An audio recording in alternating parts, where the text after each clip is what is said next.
Hello, Oh, everybody. the opening music gives me a boner.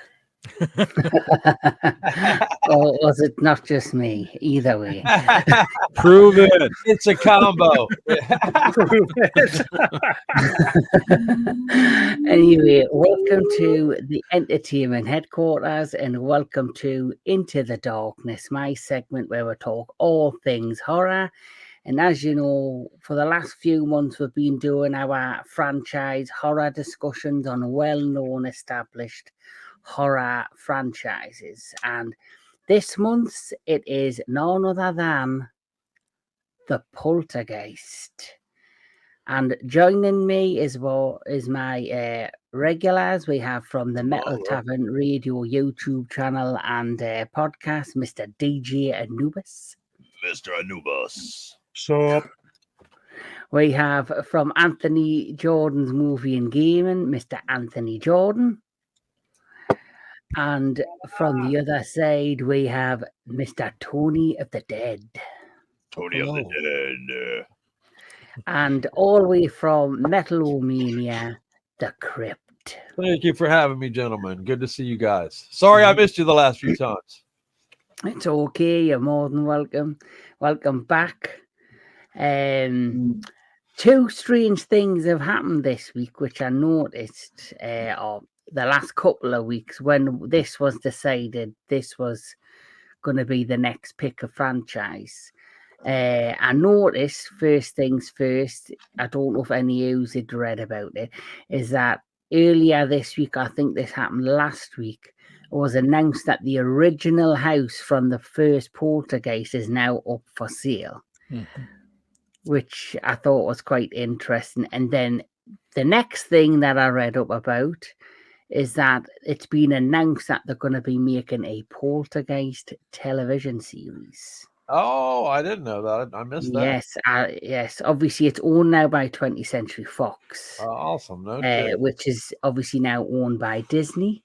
Cool. And as you know, Disney like to milk the fuck out of anything that they have. Yeah, buddy. Over.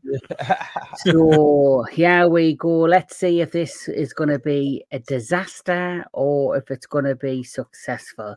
I do know that there was a Poltergeist television series that started in 1999 called The Poltergeist Legacy, which would not really talk about because we had to talk about the movies, but the connection with that and the movies is the legacy, because obviously in the first film they talk about the legacy, and that's the only connection to the original 3 films from the actual series. But going back to what we are about, we'll start with we'll go from the bottom to the top. We'll start with Mr. Metalomania, the Crypt. Tell us the first time you ever seen the original Poltergeist. Well, I'm old as shit, so I was probably 11 or 12 years old, actually, when it came out. And I saw it pretty right away. I was lucky in that I had an older brother that would go and rent everything on VHS, so I would, get exposed to all these cool. He exposed me to a lot of cool movies and a lot of cool music. I would steal his, albums all the time, and my first exposure to Black Sabbath and Rush and so many things. But he also was my first exposure to a lot of horror movies, including Poltergeist. And I honestly, of course, I'm waiting for somebody to make the first, I guess I'll go ahead and be that guy and make the "they're here" joke or reference, because that's the most iconic part of the movie that everybody remembers. But, and of course, it's grown to have this legacy of almost conspiratorial fucking curse. Is the movie cursed? I'm sure we'll get into that a little bit as we go. We actually talked about this last week because, as you know, it was scheduled for us to record this last week, but there was a number of hiccups. So I even made a joke and said this part of the curse that this thing didn't happen last week. I know your curse is right fucking there. Look, you can't even point to the right person. Who trusts you? Some, schedule difficulties, or was it them from the other side that got into Mr. Tony the Head's mind and got him to fuck up the times? But never mind. Son of a bitchin'. It's because we went live. We recorded at 2:00 on Wednesday. Mm-hmm. So 2:00 was in my head, and I knew that's what it was. Yeah, I know. He's got one track mind. by task. Ready, but I was the party. Hey, your dropped ball means I can participate when it comes back around, right? So that's you go. true. Also, delayed it long enough for the series news to break. Yeah. Ah, well, right. There you go. I now you're made the just giving that executive fucking asshole an decision. out. Yeah, I made It's the all executive planned. decision, and I was like, you know what, this is going to be too good for people to miss. Let's, Fuck make yeah. sure that everyone's available to get on this. Well, now I think we should establish between us and our listeners. Maybe we can get one of them. What is it? The GoFundMe, and maybe we can buy that fucking house, you guys. And it'll be. We could all move there and record out of there. There you go. It'll be our headquarters for all of our shows. I think that would be a fucking awesome idea. Yes. If you actually owned a bit of. I think we drive each other crazy. I think what would happen. There'd definitely be a domestic violence call or two. Either that or the house out of the movie with the Foo Fighters. Crypt would be on the basement. I'd be on top floor. We'd be jamming fucking metal, like 2 different bands at once, and just destroying the house. Let's do it. Our neighbors would fucking hate us, bro. I was gonna say, then the cops would be called, and I answer the door, and I go, "They're here." Yeah. Hey, and when they do, somebody should be playing Iron Reagan's "Fuck the Neighbors" real loud. So, So Mr. Tony of the Dead, when did you first see the first Poltergeist? I'll be honest, I don't really know when it was. It was probably with my cousin, because we used to Thirsty Thursdays, and I'd start drinking over his house, and then we'd always watch movies.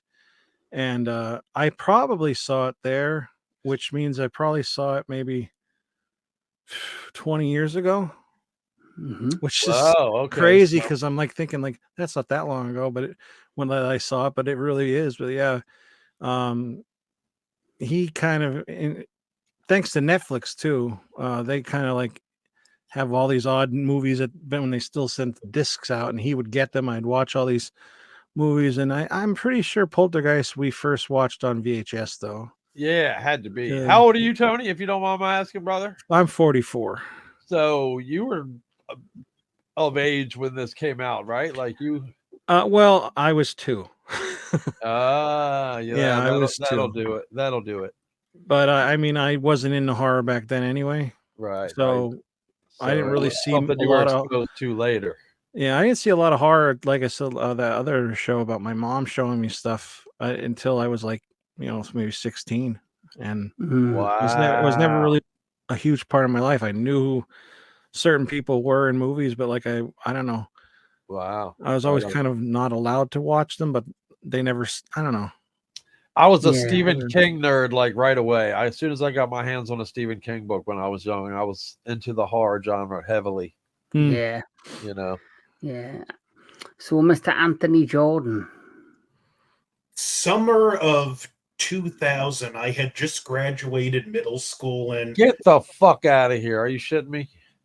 We did not have air conditioning. New Jersey heat is brutal. Holy snapshot. I'm just always looking for something to do to keep my mind off the heat. And this was back when the TV Guide channel was a thing. And I saw Poltergeist was on TNT at, I think, noon. So I'm like, you watched it with commercials even the first time? Yeah. I'm like, never seen this before. I'll give it a chance. And I really enjoyed it. If you were hot, you should have watched the third one.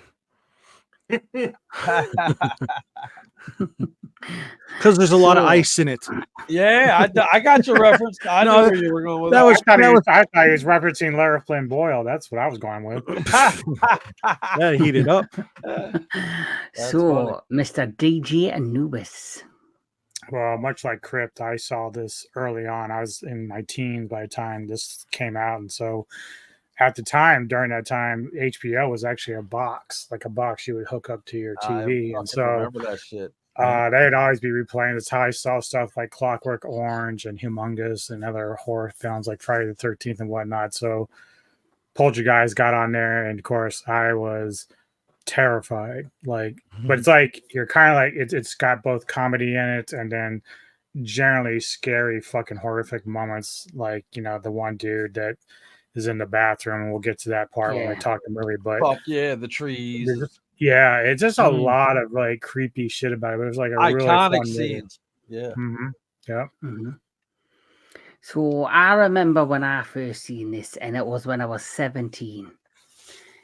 He's So only 17. obviously we had VHSs, we had DVDs and all that were coming out, but I remember there was a channel and it was like something like at 10 o'clock at night, 11 o'clock at night, they would show like modern, like I guess recently modern horror movies or action movies, and then it always got to about the 10 o'clock mark, and then that's when they would show like all these old school movies. Fuck yeah. And they played all 3 films in a row. Oh, So cool. I actually watched the first 3 in a row, and I think That's it was stellar. like 4 in the morning when I stopped watching them, because obviously I just watched them and also you had obviously advertisements in between the movies. What? And so obviously it made the runtime of them longer when you were watching them. Yeah. But that was my first interaction with the Poltergeist. But let's talk a little bit about it. So, The Poltergeist is an American horror film franchise distributed by MGM during the 1980s. The original trilogy. 1982, man. Holy shit. Yep. The year my In the wife was born. 1980s. The original trilogy revolves around the members of the Freeling family who are stalked and terrorized by a group of ghosts led by a demon known as the Beast. Yeah. They are attracted to the youngest daughter, Carol Ann. The original film was co-written and produced by Steven Spielberg.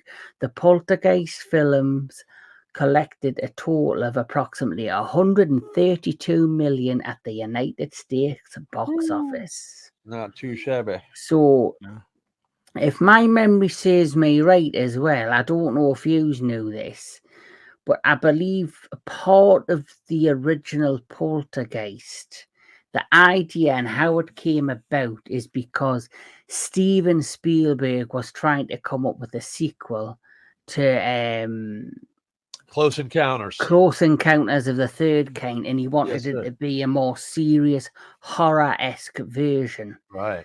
And Poltergeist for was whatever supposed reason, to be an alien movie.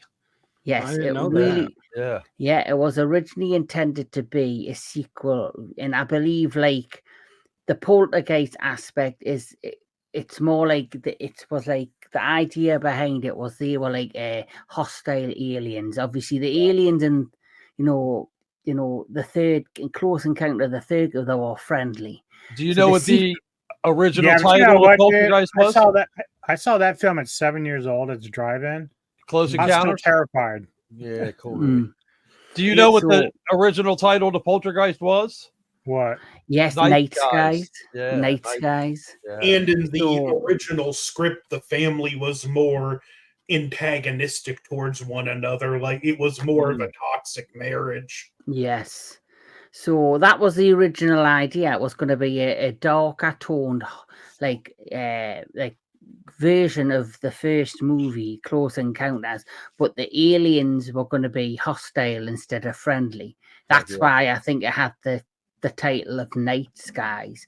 Yeah. But for whatever reason, that film didn't go ahead, and because of that, they ended up turning it into this ghost horror story, The Poltergeist. And it's become a landmark thing, like the buried on an Indian burial ground is like a fucking, it's a trope. That's a real thing. point. I actually did on one of my audio podcasts a couple of years ago. I did a little story on some of that because there's literally a lot of times that happens where tombstones are generally swept away and then stuff's built on top of all these cemeteries and stuff. So it's a real thing. It's a real thing that goes on. That's fucked up. Well, you should. Yeah. Where Pretty I live, I have a church called St. Mary's Church, and it has so you've got St. Mary's Church on one side of the road, and built behind it and alongside it is this really old school cemetery,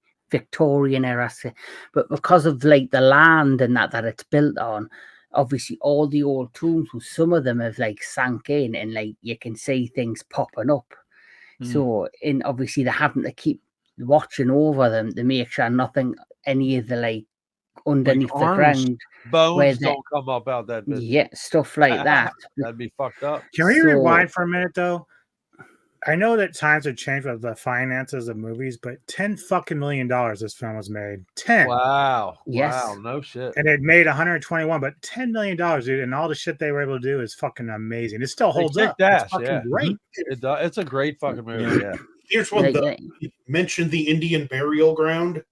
Well, November 1983, Pet Cemetery, the book was released. So I wonder if this on some subconscious level may have helped influence the writing of that book. They tried to get Stephen King to help write the original screenplay. Apparently, they reached out to Stephen King, but he was involved with something else and didn't have time.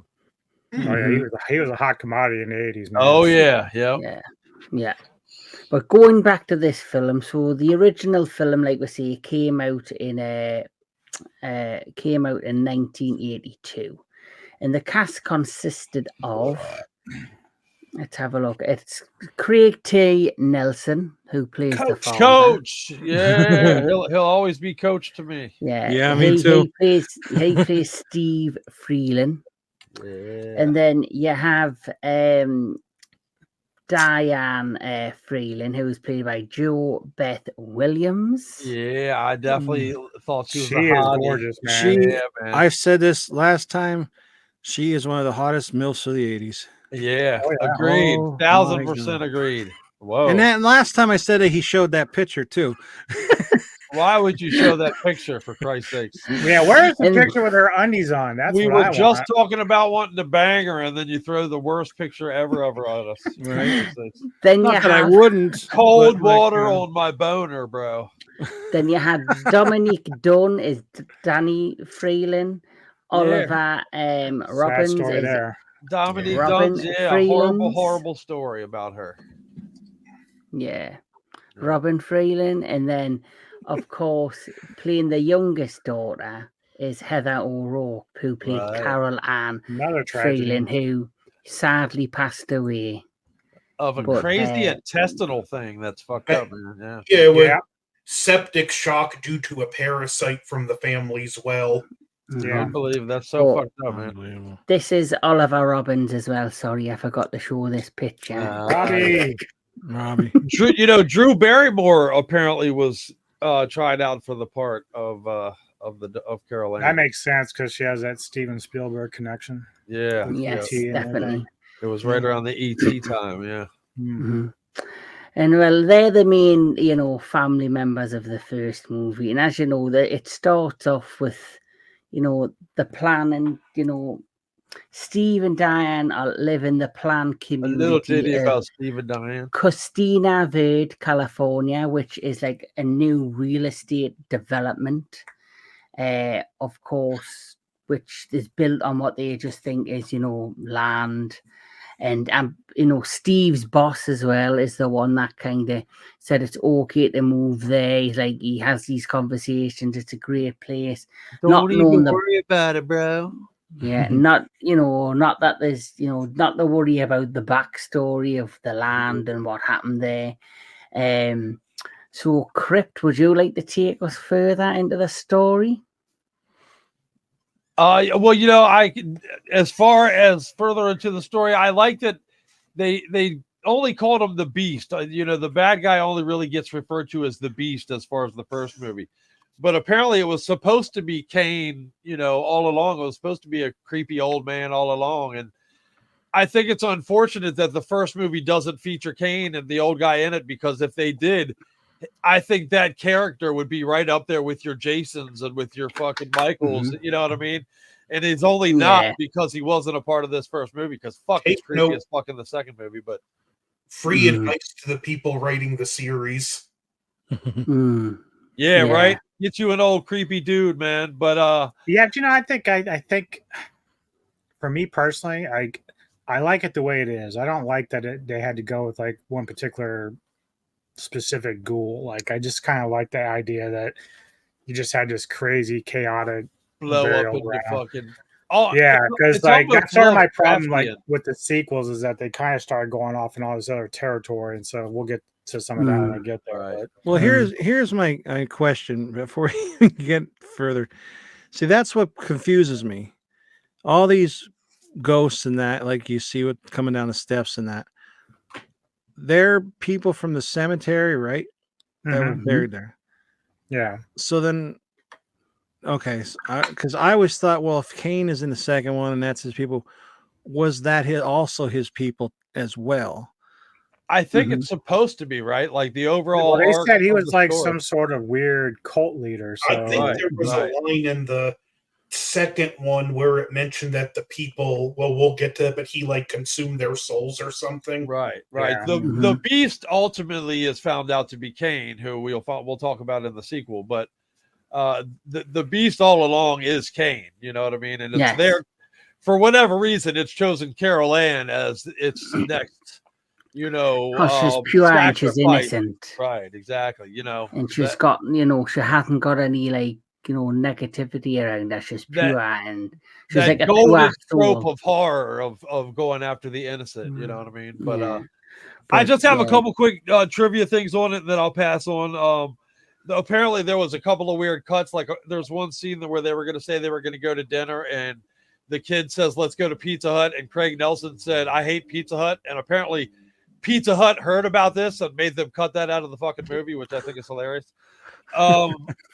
There's a couple of nods to 237. Apparently, 237 shows up a couple of parts of the movie, and that's a nod to The Shining, which is pretty cool. nice. I already said the Drew Barrymore thing, and yeah, there you go. It's pretty cool stuff, And of course, the backstory of the horror, Dominic Dunn. Let's touch on that a little bit if we could. Apparently she was in her house doing a reading with an actor where they were working on a script together.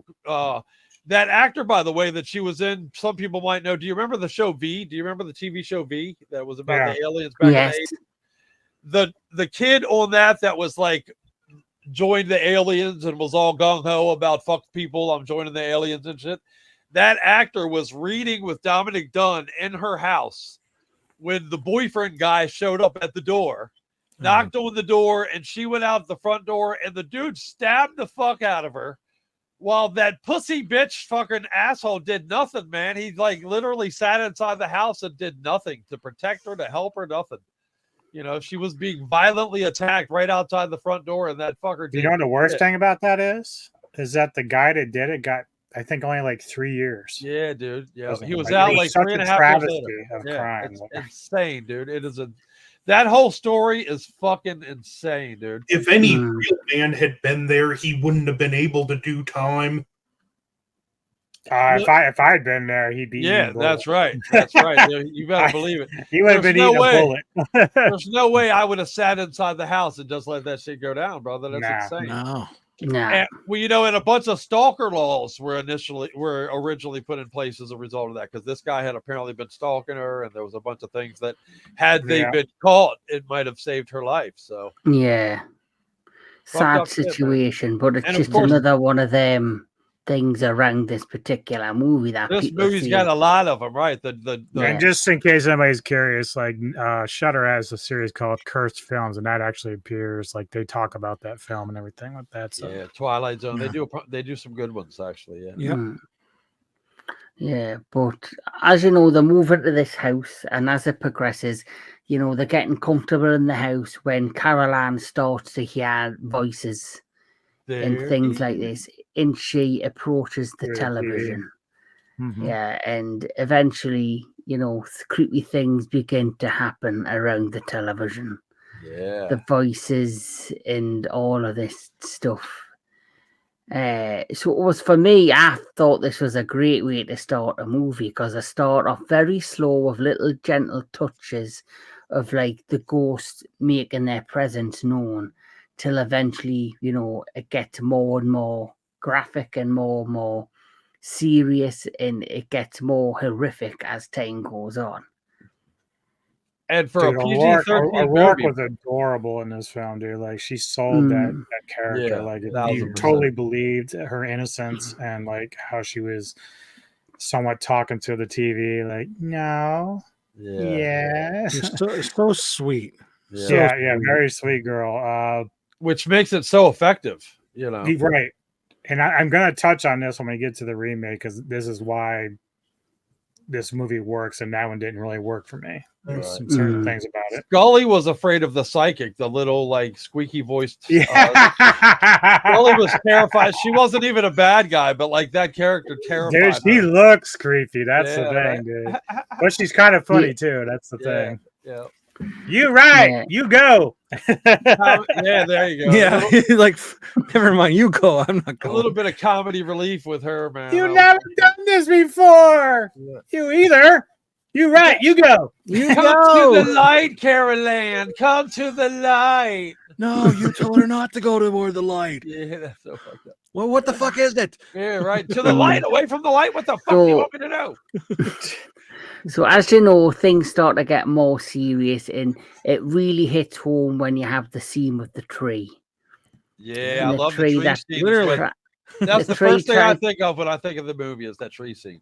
Yeah, the tree, and then you have the incident with the fucking clown, which I was terrified as clown. So this film did nothing for me. When I was younger, a toy clown, and obviously I used to have a wooden toy clown.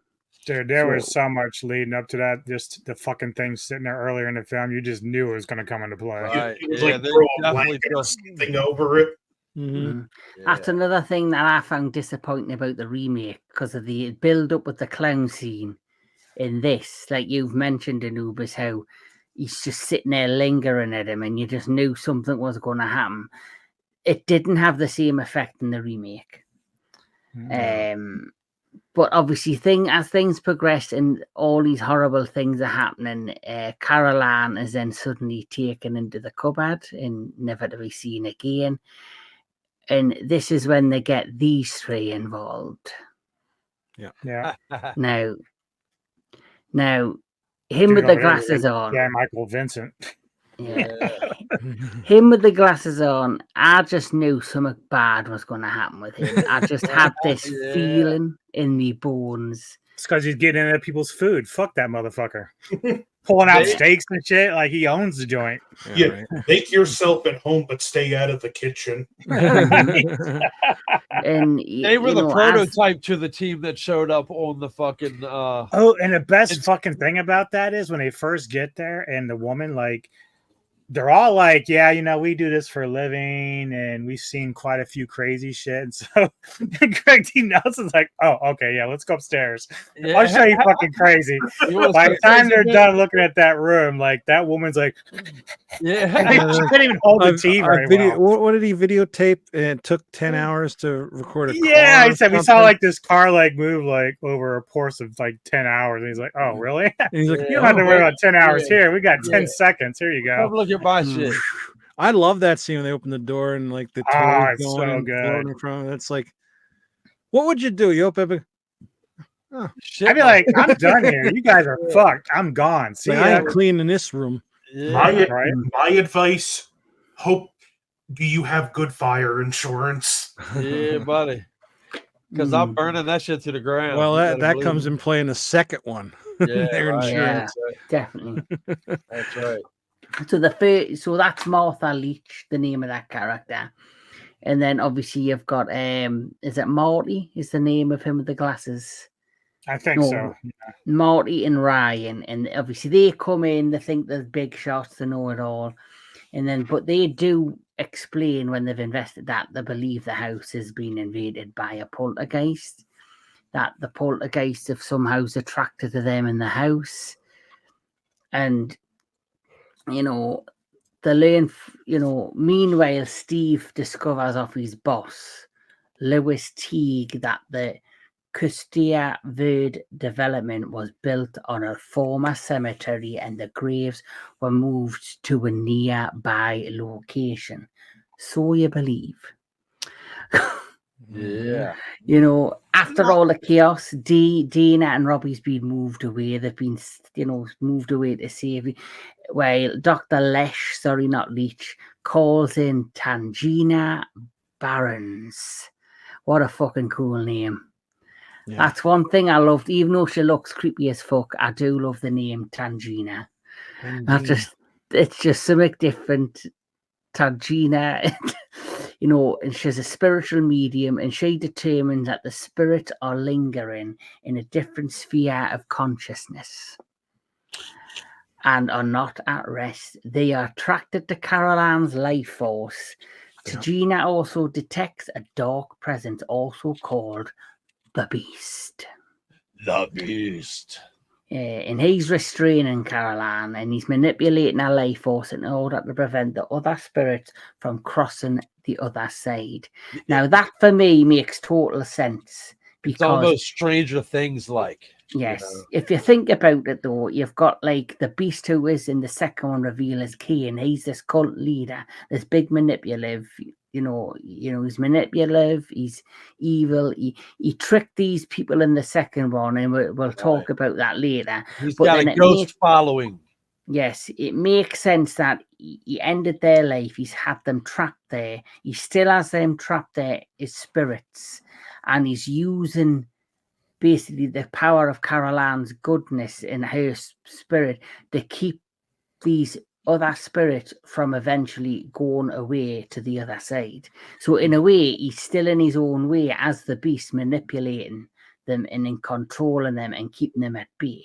Right. Yeah, I think the way to explain it was, these spirits, since they haven't moved on, they end up becoming very jealous of the living. So that's why they become malevolent and destructive and stuff like that. So I thought that was a cool little touch of insight on what their intentions are as poltergeists versus like just regular hauntings that are kind of like recordings of life, And some of them don't know that they're dead. And they feel Okay, the life sense. force Thank in that, the warmth and life force in that. And yeah. Somebody that needs sucks to though, play like- break on through to the other side to them, and they'll be good. See? Right? Mm. That sucks though. Like they needed her to like take her life, but like if she did, she would like be gone. Yeah. Yes. Yeah. That sucks. Like it'd be like, Yeah. oh yeah, you take him in, but you're still alive, so come on back. We can bring you back. Yeah, But that's and not how it works. Tangina eventually explains to them that they need to try and pull her back to their side. And this is where they have the whole thing where the entrance to that domain is in the bedroom. They have the straight, the tie a rope around the mother to try and get her. You have all this crazy shit that goes on, particularly like this. Yeah, fuck yeah, that's cool. It wasn't. Aren't the monsters made by the Geiger, the fucking famous monster maker from? That was in the second one. Oh, you're right. But the thing I like about this, because even though he's never mentioned by name, even having like the longish white hair at the back and the face, that you could take that as Cain. Yeah. And maybe even the monster face in the tunnel at the end even is almost could be made, to in the closet, an old man's face, kinda. You know what I mean? So. They definitely, I think, were alluding to something behind the scenes, a bit like you've mentioned, a bit like Stranger Things, how Vecna is being playing, been pulling the strings in Stranger Things, and then you finally get introduced to them. Right. In Stranger I don't Things. think in their canon they step on the toes of it so much, which I do appreciate. Like they don't, there's not an egregious, breaking of their own rules like you see in a lot of other movies, man. You know what I mean? Like they set the tone, and it is what it is. They build on it. You know what I mean? The Beast becomes kind of Cain in the second movie, and it kind of builds on that storyline. But I don't feel like at any point it straight steps on the toes of the canon of the the universe, the Poltergeist universe. Would you guys disagree with that, or would you agree with that? Yeah, it just expands on it. Right. And I think anybody that creates a film that's meant to be a standalone film, I think unless it is just meant to be a one and done, and then it's that successful, they can build on it.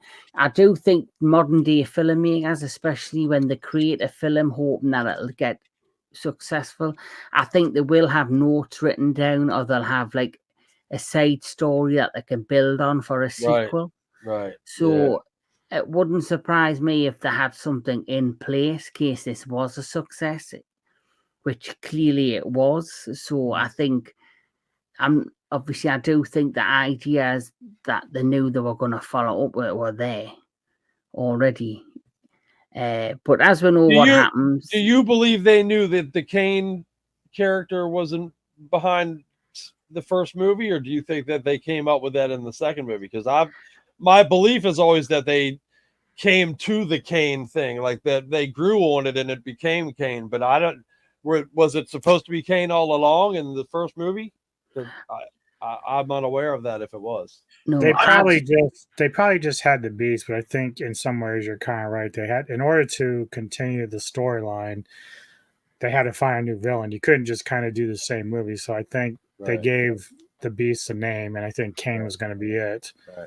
And what a great actor for that, by the way. We'll talk about that. Dude, he looked like he was dead. So yeah, I feel like they had like a loose, like at least a loose backstory in their minds, because like I totally unrelated tangent, but I got a story I'm working on, and I'm not putting it in the story, but just for me to know, I have a full explanation for who the creature is and how it got there, but it's not going to be explained. So they might have that explanation just so it helps them as writers. Right. Well, that's what I'm saying. That's what I meant before when I said when they created the first one, I believe they would have had some sort of side note potentially leading to what eventually would become Kane. But though I think they would have had little, notes written down in case and stuff like that. They did a good job, because even by the end of it, the ending is very simple, like it's open ended, so they could either expand on it or just leave it as is, and it would have been fine either way. So like that's one of the times when you do a movie, because sometimes these creators they do a movie and then they tie it off to like, okay, we don't think this is going to go beyond this, so we're just going to cut it off.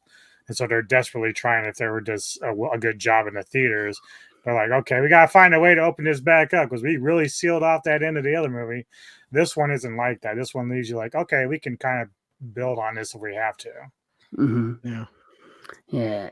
It's like that. I find that with the last franchise we did, the Wishmaster, they ended the first Wishmaster the way they did, but every Wishmaster basically ended it with a similar ending.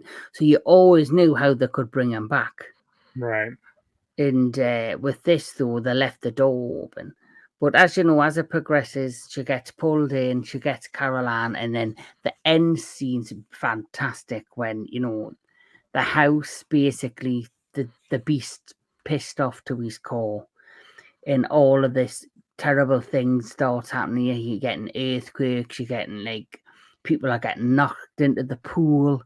The poltergeist and the ghosts are like going crazy. The one thing I do like, though, just real quick, is when they got her out. So you have to go through the closet, which then exits through the top of the downstairs living room.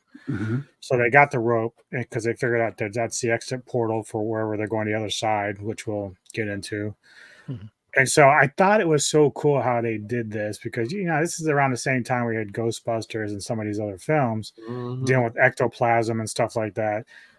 And so when she gets Caroline, she comes back out as hugging her child, and they get them in the tub and like that was goo on them and stuff. But it was so nice how they covered. It's like really they kind of almost stop breathing, because like they're in this other dimension almost. And so I really like that effect and how they had to kind of get them to breathe again, like being born again almost, coming through that shit. So and just I never thought of it that way.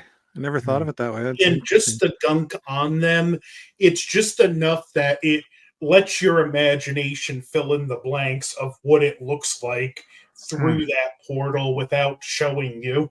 That scene always reminded me of a fucking gore show, man. You know, Yeah.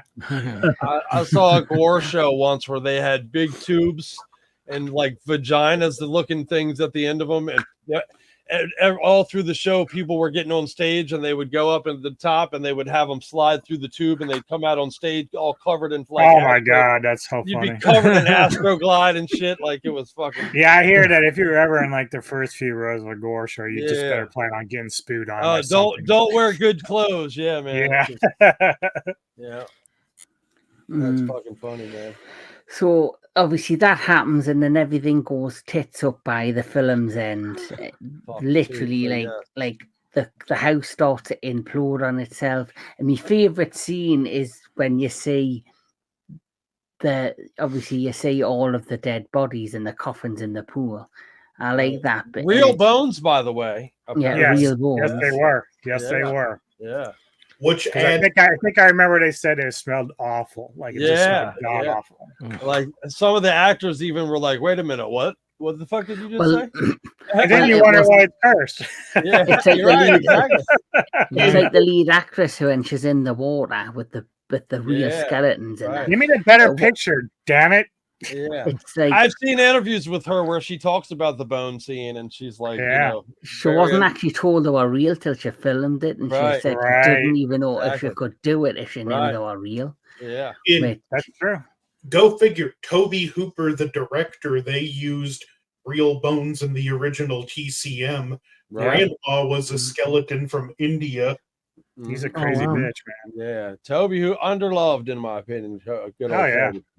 Oh yeah. I knew about the bones, but I didn't know that about Texas Chainsaw Massacre either. Interesting.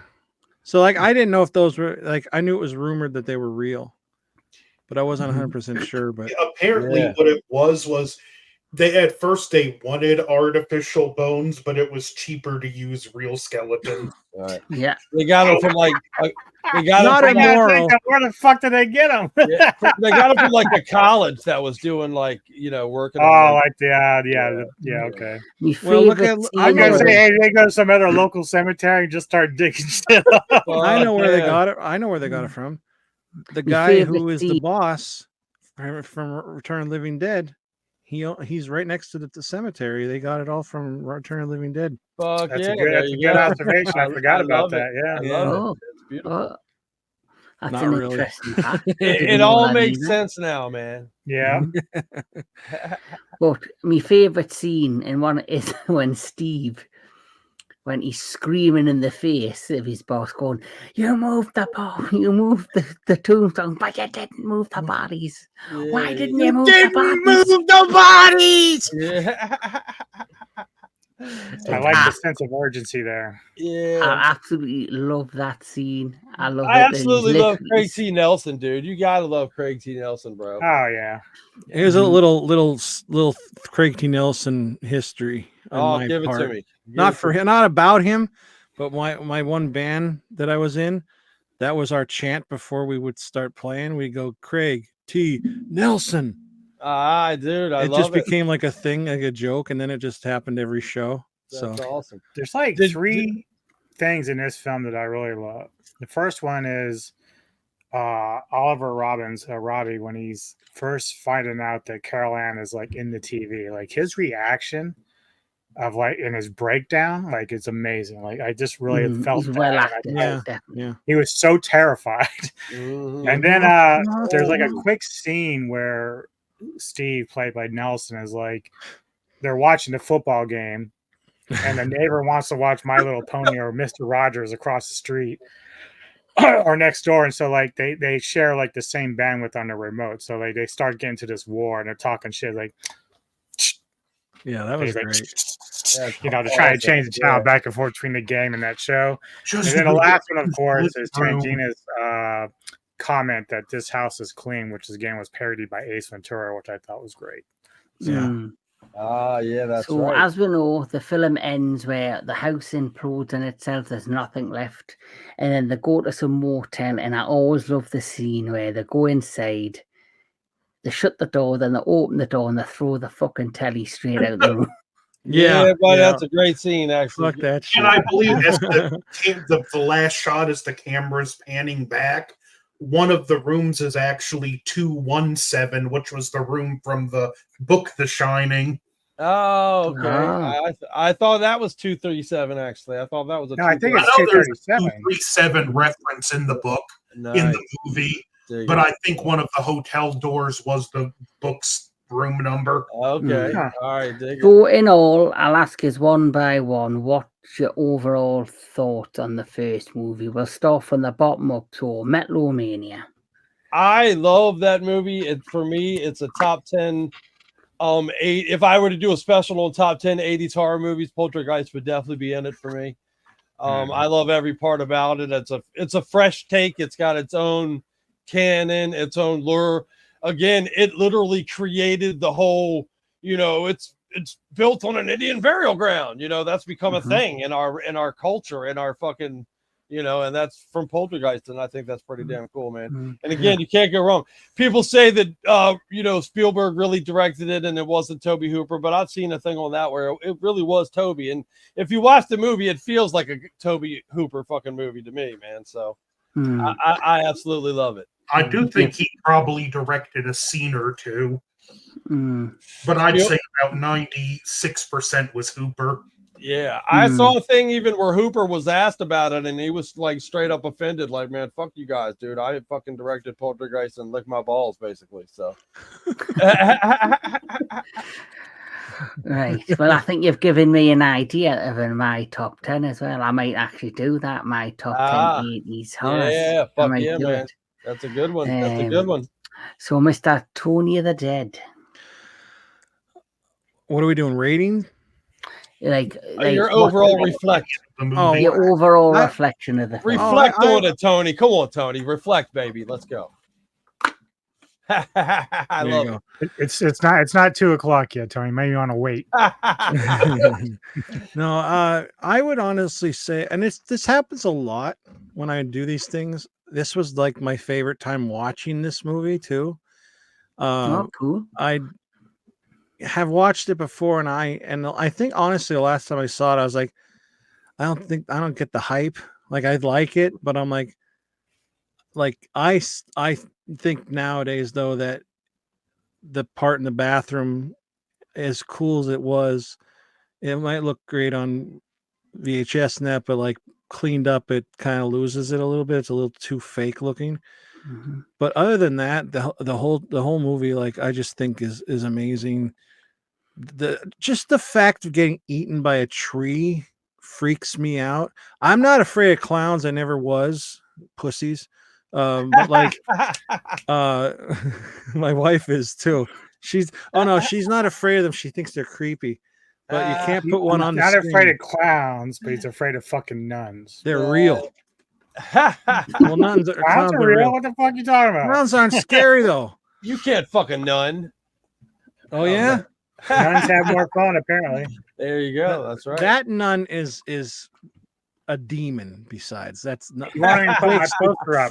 I sent him that poster out of love, and he won't even put it up. If you eat her snapper, it'll eat you back. Is that what you're saying? Okay. Yeah. Don't want none, don't got none, ain't gonna get none. But yeah, it definitely was my favorite time watching this. I enjoyed the hell out of this movie. This is the first time I actually like Robbie in it. I always wanted to like break his fucking teeth off and jab him in his head, but like I dig that. Ask Dad. Ask Dad. Like I just love the family. They're such a likable family. Yes. I love the chemistry. That's what I like about it. I think that's what adds to the film. They feel like a real family. Yeah. You know.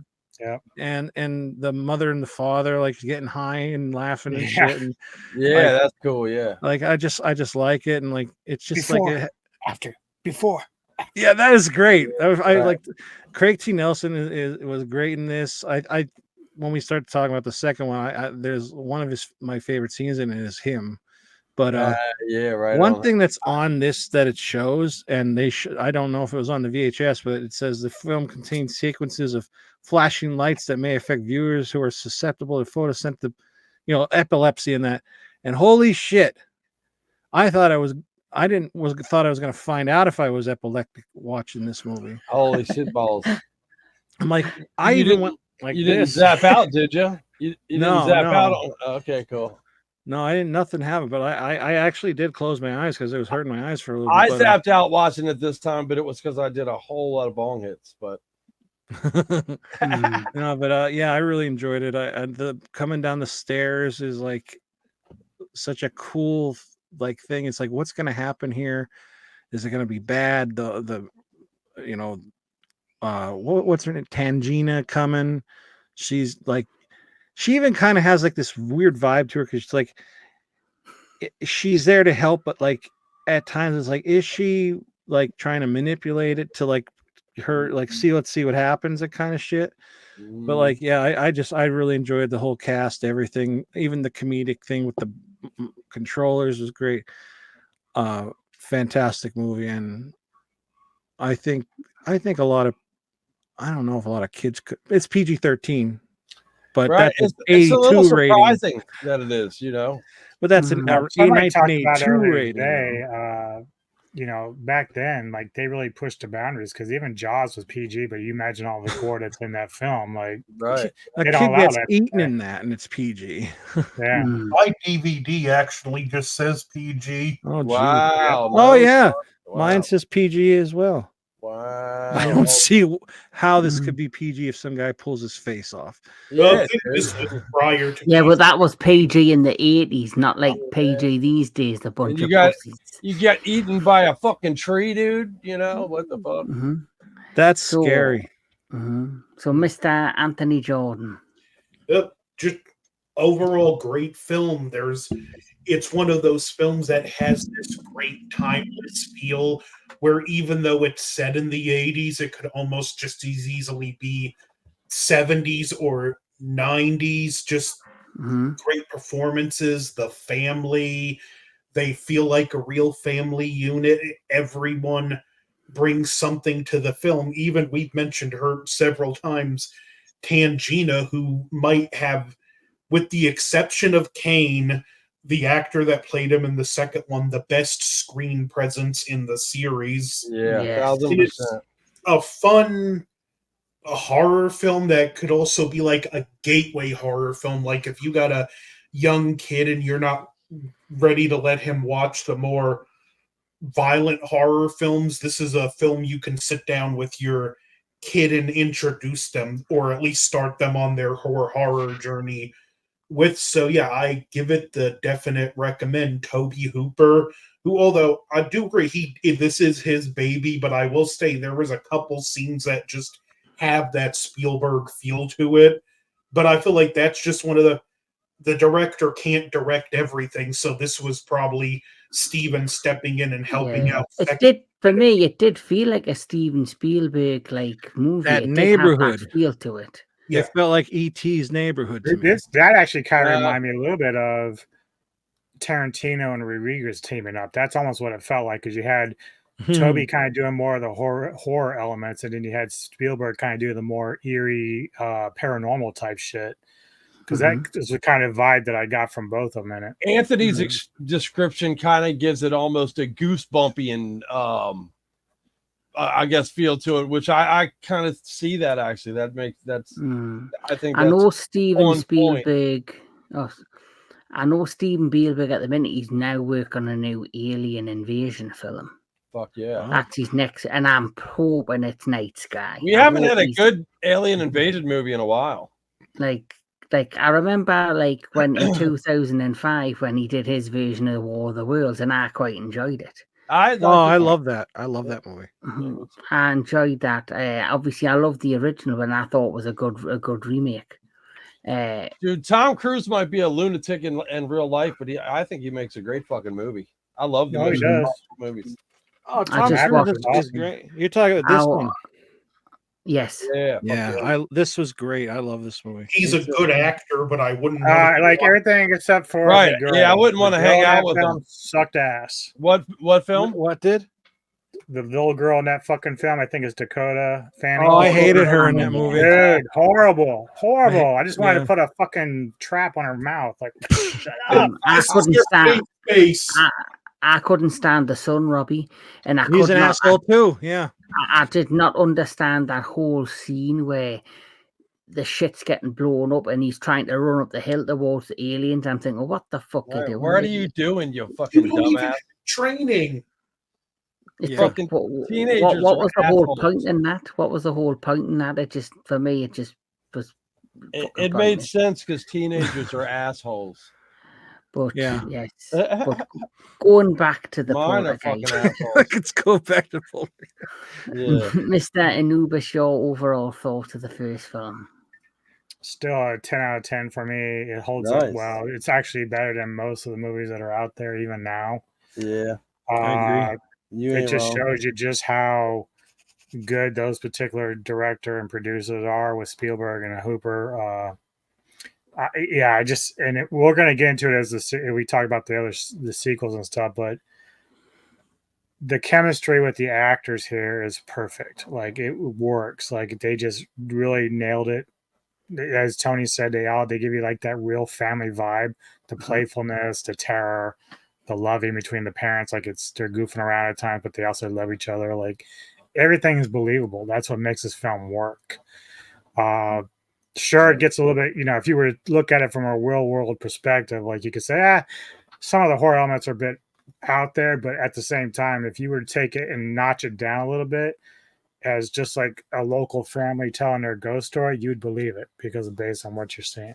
Yeah. So I thought it was well executed. It still holds up a lot. It's great. It's yeah. nice too that it starts off innocent, like we're in the kitchen where like they put the chair and like it's like, oh, she thought it was fun at first, and and then it just got worse. She got so excited. Mhm. Woo! It gets Yeah. progressively fucked up. I agree with everything that everyone said. I think it's a great movie. I agree. I love the family element that really suckers in. It really, that's what keeps you hooked to see this family dynamic and them going through this horrendous time. And of course, every time I watch it now, I cannot help but get a good feeling when I look at, Yeah. this I'll be this honest, beautiful little face. That that's no story is longer with us. heartbreaking, man. That shit breaks my heart. after bro. I watched these movies, I was reading all more about that stuff, which I knew about it, but I was reading more. I actually did tear up a lot. Like, I was Yeah, it's extremely like heartbreaking. between her and Kane, and I call him the Chief. bro. Yeah. And even I mean, she didn't die from the movie, but Zelda's dead. Right. Zelda ruins Yeah. I wanted to call her Tangier. Uh, The Tangier Hotel. we stayed at the Tangiers. But yeah, another great film. Yeah, it But is. one of It's the best. mandatory horror for sure. For any Yeah. horror movie fans out there, like this, if you haven't seen it, you're not a horror movie fan. Like, it is definitely one of those movies. You know what I mean? Like, to consider yourself a horror movie fan, it's mandatory that you have Poltergeist on your, I viewed and I know that movie list. So I'd say Of all it's been one of those So- films that even if you don't like it, you still need it in your collection. yeah, for sure, Yeah. Yeah. 1000%, bro. Look, of all the things he's gonna eat a wing. What happened to the wing in the movie, pal? Yeah, chicken wing, chicken wing. Maggot, man. Maggots are great. Mhm. They're just maggots, Michael. So let's move on and talk about Poltergeist 2, The Other Side. I don't own that actually. Oh, Oh, well, it's something to add to your collection. So, the first sequel, Poltergeist 2, The Other Side, directed by Brian Gibson and released on May the 23rd, 1986, takes place 1 year after the events in the Poltergeist and offers an alternative explanation of the ghost's origin. The film also develops identity and backstory of the beast, who lived during the 19th century as a religious zealot named Reverend Henry Kane, played by Julian Beck. Mhm. Kane was the leader of brilliantly, by the way. Mhm. Kevin, your tail's Kane- showing. Aren't you jealous? Kane was the leader of a utopian cult who, in anticipation of the end of the world, sealed themselves into a cavern located directly below what later became the Freeland's property. Kane is is anxious to possess Carol Ann to continue manipulating his followers after death. The ghosts follow and attack the Freelands at their current household, aided by an American Indian shaman named Taylor, played by Will Sampson. The Freelands manage to escape from Kane and his followers a second time. Okay, so the third movie. No. So let's talk a bit about this film. So, of course, You just did. I just did. No. I'm just reading what's in front. I'm just reading what's in front of us. So we know the plot. So let's talk in depth. What as a sequel, do you think it's a sequel that basically was a good continuation, or do you think, it didn't live up to the first one? It's entirely, we'll start with Metalomania. Well, nobody gives this movie a lot of love. It seems like a lot of people think it's a fall off hardcore from the original. I don't get me wrong, it's the original's a far superior film in a million ways, but I like the second one. I think Kane is a great character. I think the actor that plays him is fucking brilliant and scary. And like I said earlier, it's almost unfortunate. Yeah, I mean, that guy right there should be on when you see the posters with Freddy and Jason and fucking all, Michael. I feel like Kane should be there. That is how iconic of a horror movie character he is in this movie. And what they should have done is just scrap that dude and brought in the tall man so we can have a Phantasm crossover.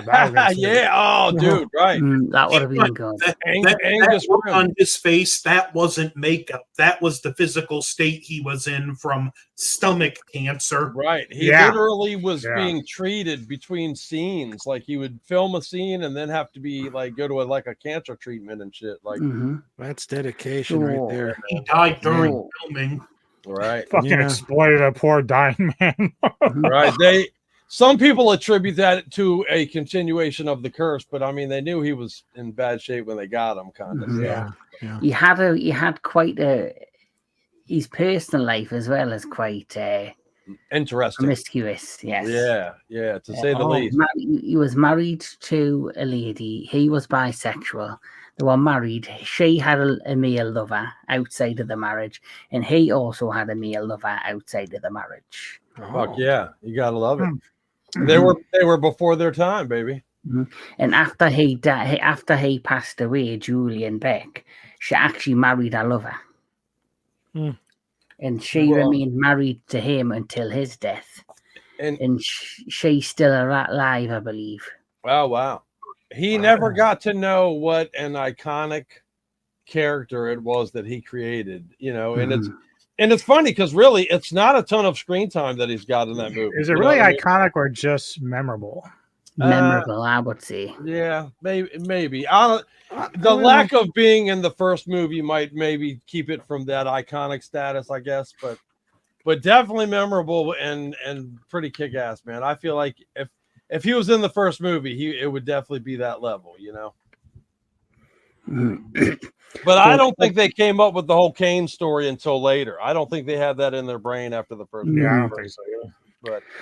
But obviously, yes, I've talked about the plot, but there are elements I did miss out. So, for example, at the beginning of the movie, we do see them at the mother's house at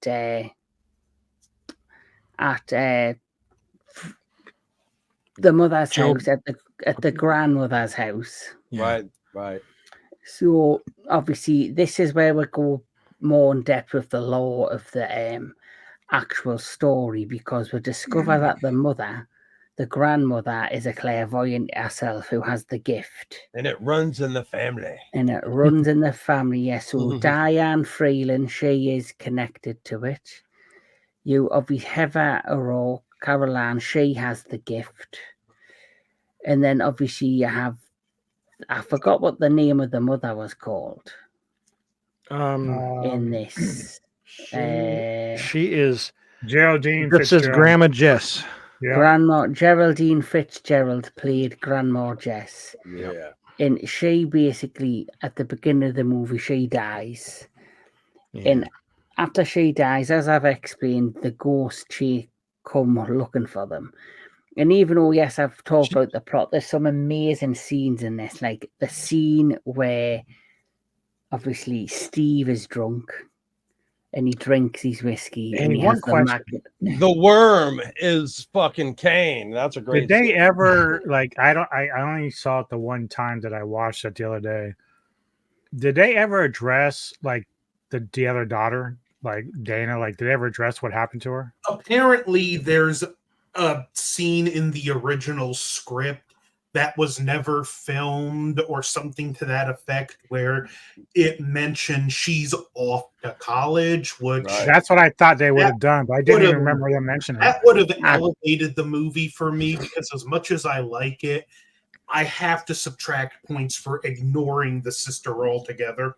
Yeah, they don't actually bring it up that she's at college.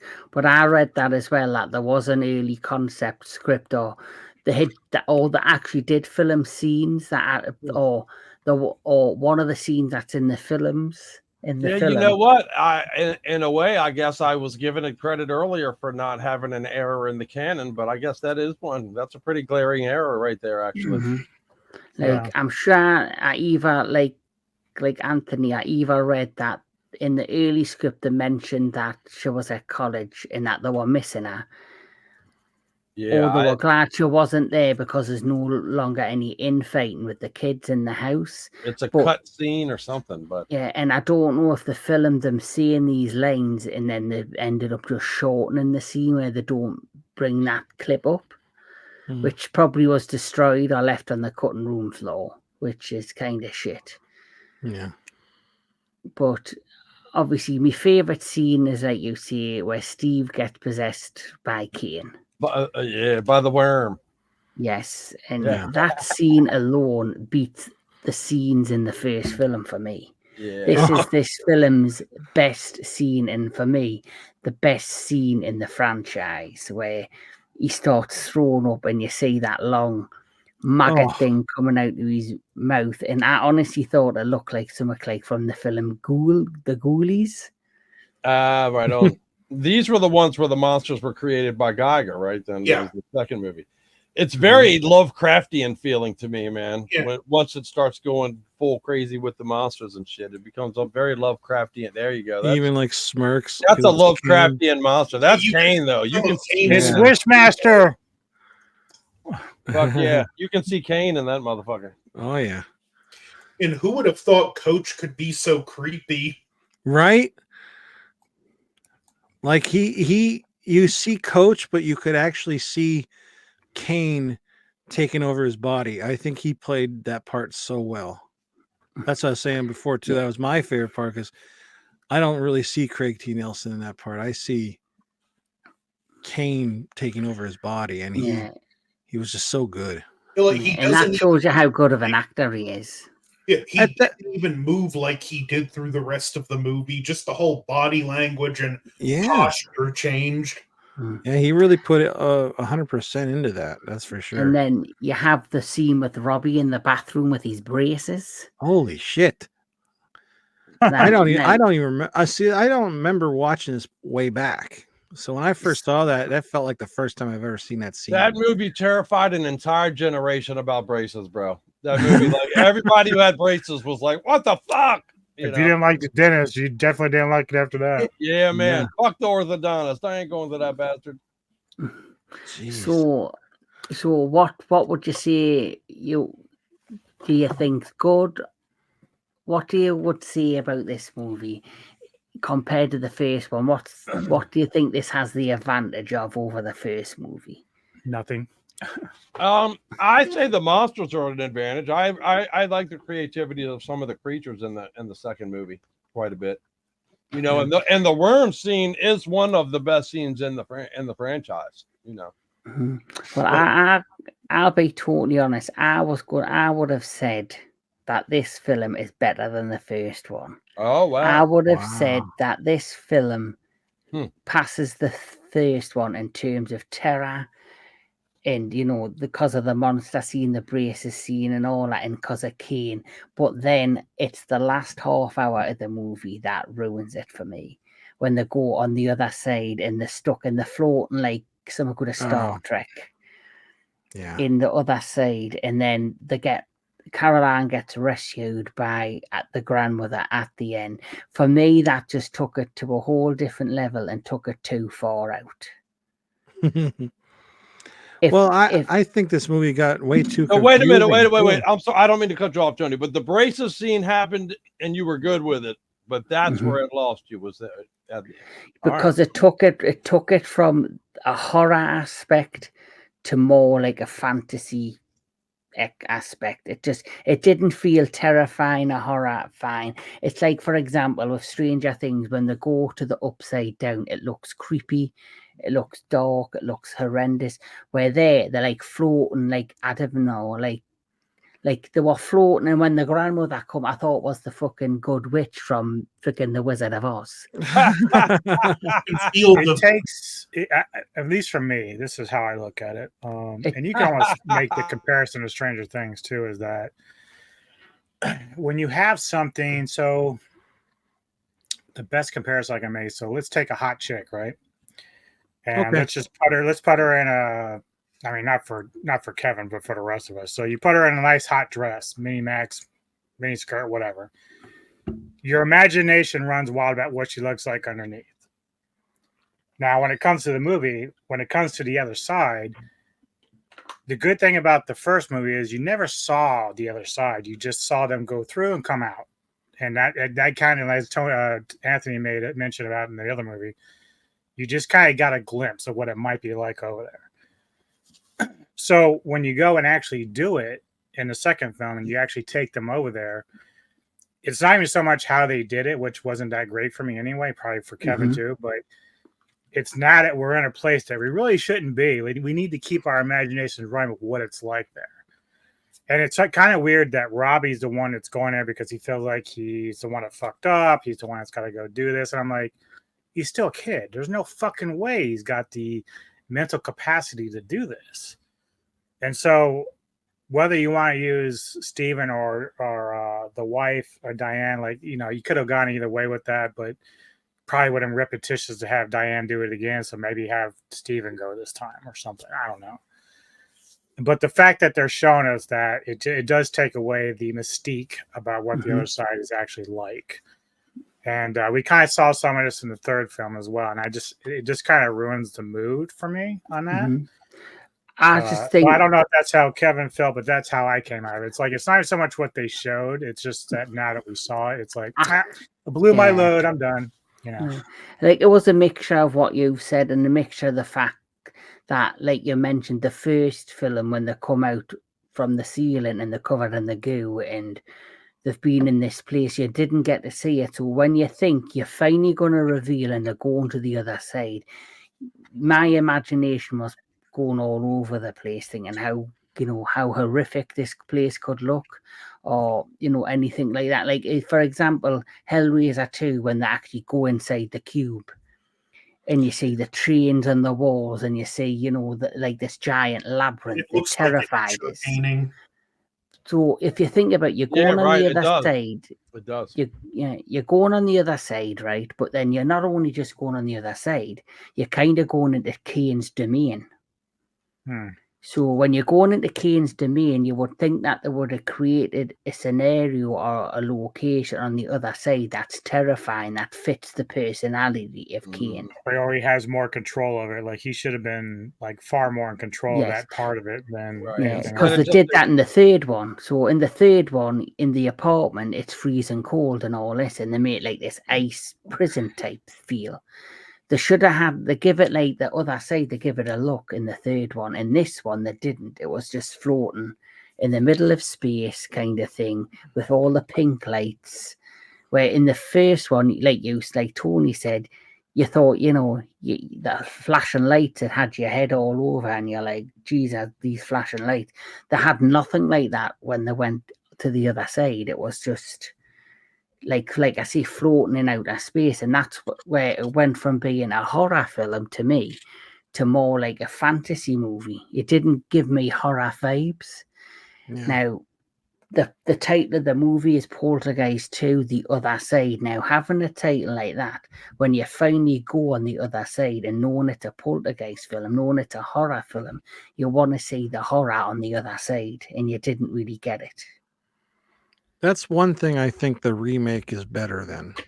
I like how their other side in the remake is, I mean, it's CGI'd, but I think it's a lot scarier than just It floating was the around. lighting that sold it more. Yeah, I think the Mhm. way they did that, that's like the only thing really that was for me good about the remake. Mhm. Oh It's man, like even Sam Rockwell, dude. Sam Rockwell, I love He- him. I saw your comment. I hated him in that movie. Oh my god, dude. I thought that was the worst time I've ever seen him acting. I think it's because I have Craig T. Nelson. Yeah, I on mean, the I brain. totally love Craig T. Nelson, but I love Sam. No, I Rockwell. kind of agree with Tony there on that one because Sam Rockwell is a national treasure, but in that movie, he looks like he just packed it in, like he was just doing a paycheck. Oh, Like man. I saw Kevin do a review of Arcadian earlier about Cage, and it came across the same way. Sam Rockwell does better work than that. No Yeah. doubt about it. I like Sam Rockwell a lot, but I thought, So do I. and we're not talking about that one yet, but like I was let down. Craig, he's no Craig T. Nelson, and he didn't even come close to being better than him, in my opinion. But the second movie, the ending, the floating, the whole, then jumping into the fire, and then he's holding the staff down to him, and then I feel like that whole throwing it and like that's how you kill him was kind of a letdown, because like they're not dead, there's going to be another one, but like I just feel like that was too easy, like just like, and he runs like floats away. Best character in the franchise, right there. Taylor's great. I love him. I love the character, and I love the idea how they expanded on the lore, how they connected the native, like the Native American culture and the That supernatural dude, of the poltergeist. was it Will Sampson? Excellent. Yes. One Flew Over the Cuckoo's Nest. He is such a good guy. Yep. Yeah. So, what was I gonna say? Keep going. I'll try to remember what I was gonna say. so just like I like really enjoyed his performance, just like Tangina stole the show in the first film. Mm-hmm. He basically stole the show in the second one, outside of Kane. Yeah, for me. So that's where I got like confused. Like, why did they have? Like, I get the whole family is the bond. Their bond is what is they have, which I think is kind of corny, because they were a family plus one in the other one. Mm-hmm. And they went through a lot of shit. I think this one is a lot more scarier. But like, I found this scarier than the first one. Right. Like, especially with her, the wife, she's still getting dead bodies thrown at her, even though they're not probably real ones this time. Mm-hmm. Opens a closet up and they just fall out. And then like it changed. And that made me jump because I didn't know that was coming. And then it changes into like the vacuum cleaner. I love that stuff. It's like, and I think maybe Robbie decided to take charge because I think he's had enough. I think at this point they're not really scared; they're just sick of this crap going on. One scene we didn't talk about that I thought was very touching was where Carol Ann gets up middle of the night and kisses her grandmother on the cheek, and goes back to the room and there's that phone call. Yeah. And then you realize that it's her grandmother calling her. Mm-hmm. And the next morning she's dead. Mm-hmm. And she's like, all like, she's okay about it because she can talk to her, I guess, basically. But like the fact with the whole phone, that's where that comes in. Like I think the first one has the TV as the icon. The second one is the phone. Yeah. The phone is the one they're trying to use. Yeah. The toy phone is very cool. Yeah. Yeah. But the third one's the mirror. Yeah, the mirror. Holy crap! There's a lot of mirrors in that place. Mm-hmm. that when we get in the third one, I compare it to like that building compared to like Gremlins 2. It's supposed to be future high tech, but things go awry. That film's a mess. Yeah, it is. It's like the 13 Ghost building. But Yeah. I'd never live in that. I jerk off too much. So in all, Right, in Suicide all, Girl. we'll give a quick thought on what we're Yeah, thinking. right. We'll give a quick thought on the second one. So Metalomania, what's your overall thoughts? my definitely overall view on it is the Kane factor makes it a worthwhile horror movie to watch. I feel like as a horror movie fan out there, you definitely have to include the, if you're going to do the Poltergeist thing, you might as well take the ride. You know what I mean? But 2 is definitely worth watching for the Kane factor. I love the Taylor, is a great character introduced to the whole, the lore of it all, which is, I think the expansion on the storyline to make Kane a central figure of the bad guy, where he, led that doomsday cult, and now he's got a legion of ghosts that kind of follow and do what he wants them to do and shit. I love all that, man. I think it's cool. I agree it gets a little corny maybe at the butt end of it, but I think it's a kick-ass movie, man. I like it. Tony. Yeah, basically everything I said. Really, I liked it a lot. I still think I like the first one better, but I think this one as a sequel is The worthy sequel. a worthy sequel. Yeah. I still can feel the love of the family. I still like them. Even though it's a year later and like the sister's back, Robbie and his sister are still arguing with each other, picking, it's fun. Like the whole, it's creepy too. Like where she first sees Kane and like people are walking through her or through him. I mean, and then like, I don't know, he's just so creepy. It's very iconic. Should we say iconic? I don't know. Memorable is more like it, but I think that whole "you're all gonna die" thing at the door is like that's so scary. He's so creepy, and to know that that's not makeup is sad. But yeah, I really enjoyed it. I really did like this movie. I enjoyed it. I think, like we said, it's scarier and a worthy sequel. The ending gets a little weird, but I enjoyed it.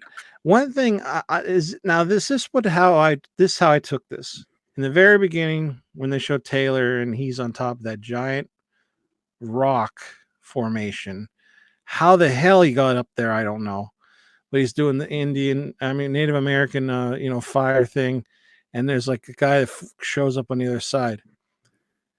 Is he kind of like possessed by that guy? Because remember at the door he goes, "Who is that?" He goes, "Oh, Taylor." He goes, "Oh, is that what he calls himself now?" Because remember they said about they were slaughtered by these Native Americans. They took over. They fought Kane. I don't remember whatever that storyline was. And so it was like Native Americans. So now that Native American that was with him on top of the rock, and then he disappears. I take it as that he's like a warrior kind of thing, and he went into Taylor, and now that's why Taylor is even more in tune to that world. Yeah, and that's why he's training. He's training Coach. That sounds funny. He's training Coach. Well, if you don't like the theory, you don't have to leave. No, I think you're onto something, man. I think because it does allude, when he says, is that what he's calling himself now? That does make you think that Taylor's kind of a, more than just a person. You know what I mean? There's some kind of, mystical angle to him. Like especially in the gold when he does the thing with the butterflies. Right. He's clairvoyant and he's allowed this spirit to come inside of him. That sounds bad, but you know what I mean. But yeah, I mean, even if you're a doubter, like the dude's a doubter, but when you see the fucking dude doing the butterfly thing, I would immediately be like, all right, dude, whatever you say, I believe you now. Yeah. Well, I don't know how you just did that butterfly thing, but I'm convinced. Yeah, that would convince me too. Mm-hmm. What's your overall That's always been the weirdest part of horror movies to me, man. It's that people will see something incredibly ridiculously fucked up that's no way that could happen, and they're still like doubting it, like, nah, man, like, dude, you just fucking saw it, Yeah. Or, when like this movie, horror movies are notorious for bad endings, man. They just are. I love the genre. I love horror movies, but historically speaking, they struggle to have good endings, man. Very often, a lot of them too. Mm-hmm. Anthony Jordan. Well, overall, I do agree with you about when they get to the other side and that, yeah, that was not done well. But overall, I still think it's a great sequel. Taylor is my favorite character in the franchise because he's just the fun, well-written character. And like I've said before, just making it about family togetherness, but the fact that they don't address where the sister is. I get you don't want to recast because that can feel disrespectful, but 2 seconds of dialogue. I'm glad she's in college so she don't have to worry about this, or let's not even tell her she's in college. Let her enjoy it and think everything's okay. I even like little touches like it touches up on PTSD without doing it because Craig T. Nelson, he has a little bit more of this he's a little more eccentric in this, even with him working on the vacuum, so it shows the trauma of what happened in the house and how it affected them, like no TVs in the house. It's okay, I put the first movie up on a pedestal like this, and the second one's down here, but it's not a bad movie. Its biggest crime is just not being as good as the first one, but that's in all order to live up to, so I can cut the movie some slack for not being as good. And it's also good to have Tangina back, who was apparently nominated for a Razzie in this, and I'm like, really? She has arguably the best screen presence in the entire series. You're gonna say she's one of the worst actresses? It's like, no, her performance to me was on par with the first one, but I agree. Great movie, other than maybe a finale that they didn't have the budget to handle. But yeah, I'd go ahead and recommend it. In fact, I ordered this set for the review. I'm gonna go ahead and try and find the second one on Blu-ray. Oh, cool. Mr. DJ Anubis. Nice. Nope. Anubis! Don't like it. It's hardly the worst of the ones that follow the original, but Well, like you flat out do not like it. What's that? You flat out do not like it even. Nah, I don't like the direction that it went. Like no doubt. The thing that makes the first one so endearing is that it doesn't worry about one particular boogeyman. Like, even though the beast exists, it could be anything. But now they've gone into this direction where they've got to be a specific boogeyman to try to reappear and get Carol in and everything. Like, it's not like I'm surprised they made a sequel because, they did so well with the first one. Mm-hmm. It's just that I didn't really like it. Again, like, I'm sort of like Anthony in the terms of, you're trying to connect the dots between this and the first movie, and you don't even address where the other daughter is at all. And I don't know if it's like Dunn's family said, we just don't want her mentioned at all. I don't know. That could be a factor. I just don't know. Usually they aren't going to be too picky about them saying, yeah, the daughter's off at college or something. So I don't think that's really the case, but that's a big omission when you have her dealing with like the first movie to the second one. It's not that I don't like Taylor or, Kane. I think they're interesting characters on their own, but I think if that had been its own movie, it probably would have been better. Like, I just don't like it attached to the first movie. Like, I just don't like that at all. But like I said, it's hardly worse than the ones that are going to follow it. But yeah, I didn't like the direction at all. Like, they could have just done like a whole other Poltergeist movie where you're just dealing with a whole new family with a whole new set of problems. Like, they could have just gone that route. You know what I mean? So yeah, I'm the oddball here with the rest of you. I don't really care for this. This cost 19 million and it made 75 million. So still profitable, but not on the level as the first one. Who what do you mean you're not on board? I was taking a pee and saying bye to my family. My son's going to swimming lessons. That's what took so long. But who here likes this movie? Which one? You? I don't. No. Oh yeah, they like it. And it ain't no problem with that. They like it. No, I like I it. mean, we can start digging up my Pumpkinhead shit again if you want. I'm just no. That once was enough. Do you not like it, Tony? Do you not like Poltergeist 2? Oh, we're still talking about 2? Yeah. Do you Oh, not like I thought we were talking about 3. Never mind. Oh, do you No, not I like like 2? 2. I like 2. Okay. Well, there you go. I thought I was gone so long that we went on to the next one. So I dig it. Jesus No. fucking Christ. So, well, shut up and eat your food and drink your fucking beer. Right. Well, since you brought up the third A one, new bitch. we are going to Poltergeist 3 now. So let's take a quick glance at Poltergeist 3. Poltergeist. We have new to. batch. Poltergeist 3 yeah, right. is, you do know what you signed up for, didn't you, Anubis? Join. Oh yeah, I did. I was just thinking about it today. If you ever end up doing Halloween, we're gonna be in total fucking misery for the rest of those fucking movies. Jesus fucking Christ. Right. Well, if I do plan that one, it's going to have to be like a 3-parter. Yeah, Probably. that'll be a long one. hours.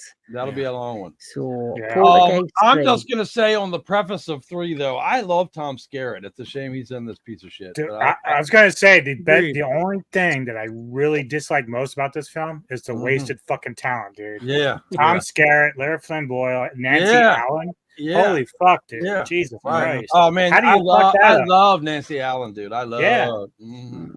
How do you So- fuck that up? Yeah, it's crazy. They did can though. They did. we fucking Well, you got to move it to the city, man. Everything's got to be in the goddamn city for some reason.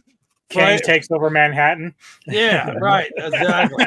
Yeah, exactly. You know what the So- fuck, man. So instead of New York, it was Chicago, but you got to go to the goddamn city.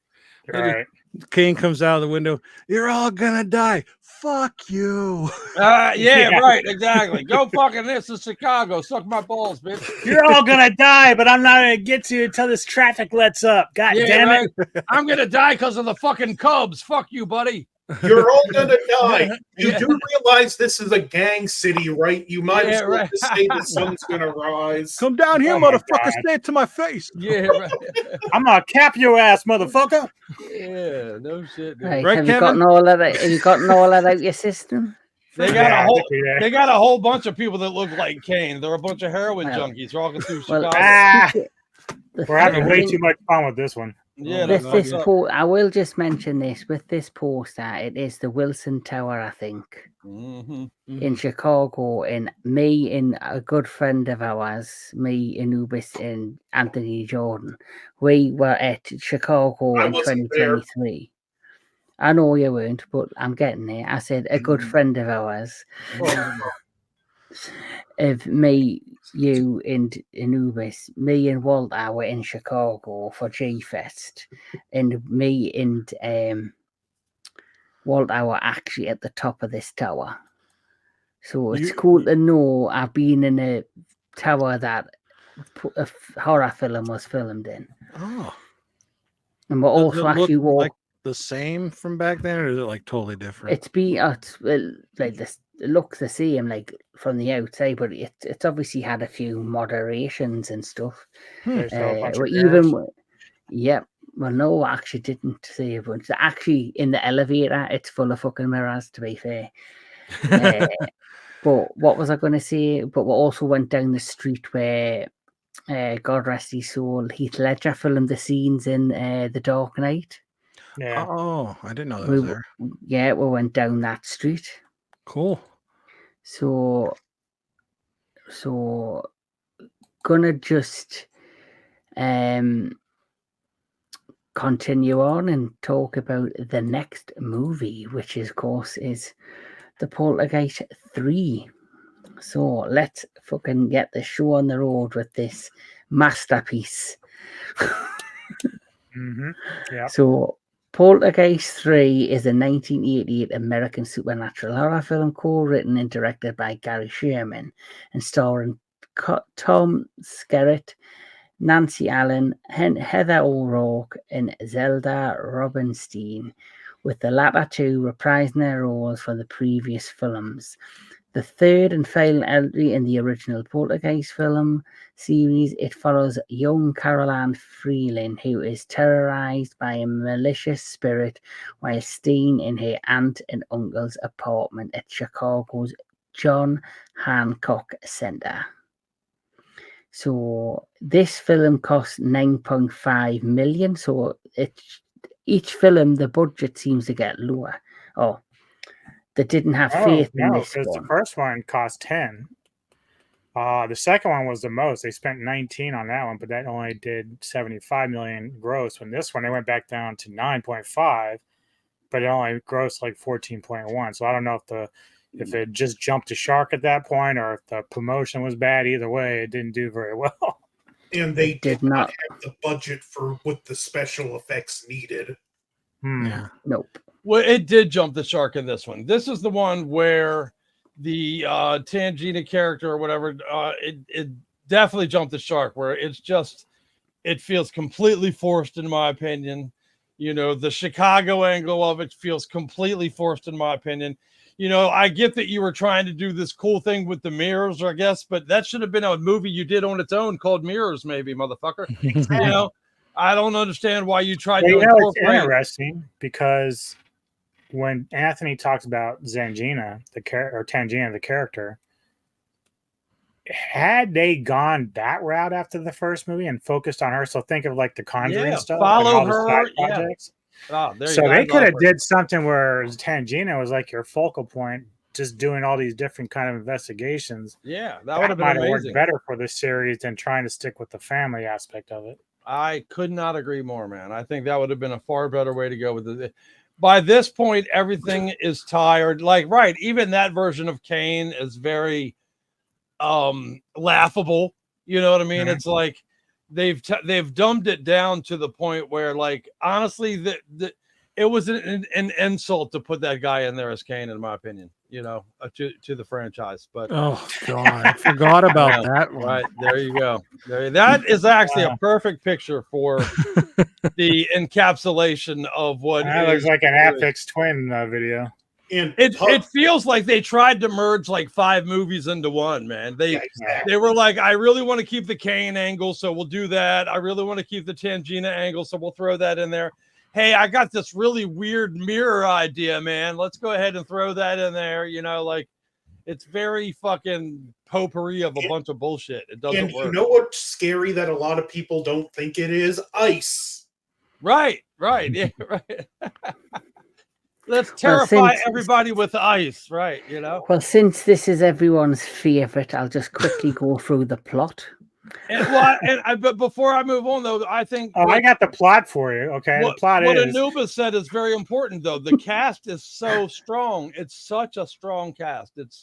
That's really the thing that stands out the most to me about it. It's such a wasted. The biggest thing that this thing loses that the other two you could argue had was still the family aspect. Like they dumped her off, and even that's gone. Right, relatives, and that's gone. Right. Like now they we throw just that got out the window. It even makes a a mockery out of the first 2 movies as far as that goes. Like, just fuck her. Let's send her off to a relative. Yeah. That's I was like, fuck that little bitch. Get her out of the house. I don't want her here. She can go somewhere where they can have fucking TV. I need a TV. Fuck this bitch. Quick public service announcement.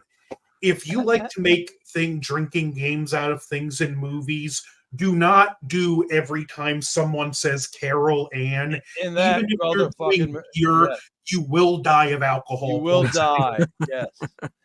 No shit, man. That is literally that's the entire script is just somebody yelling Carol Ann over and over again. Or if they show somebody like somebody's reflection on the other side of a mirror and like Kane, and of course that would be the last movie she filmed too. She died right before. Yeah, and that's the other thing I thought was kind of sad because her illness was making her kind of bloated, so she was already self-conscious because of the weight. Right, exactly. So, it was like you can tell, like. And I have read that if they had appropriately diagnosed that shit, they could have saved her, man. So that's so fucked up. And that's why she was misdiagnosed. Yeah. And then she had sepsis. It was sepsis that killed her, which is basically your body basically It's where your body has a virus and you're basically overloading your body. Now, if they had caught what you had earlier, they might have noticed that it had turned to sepsis and a life probably would have been saved. But Yep. it makes me wonder, did they take, you would think though, a young actress who's also the nose like a star of film, like that they would have made special attention to her. The fact that they missed this all out is really Well, there was sad. a lot of problems back then with young actresses, like an actress, because like even with Drew Barrymore, she grew up in a very tough time. during that era. for sure. Yeah. Well, and dude, not to mention the medical industry can suck my balls. They don't know what the fuck they're doing. It's a joke.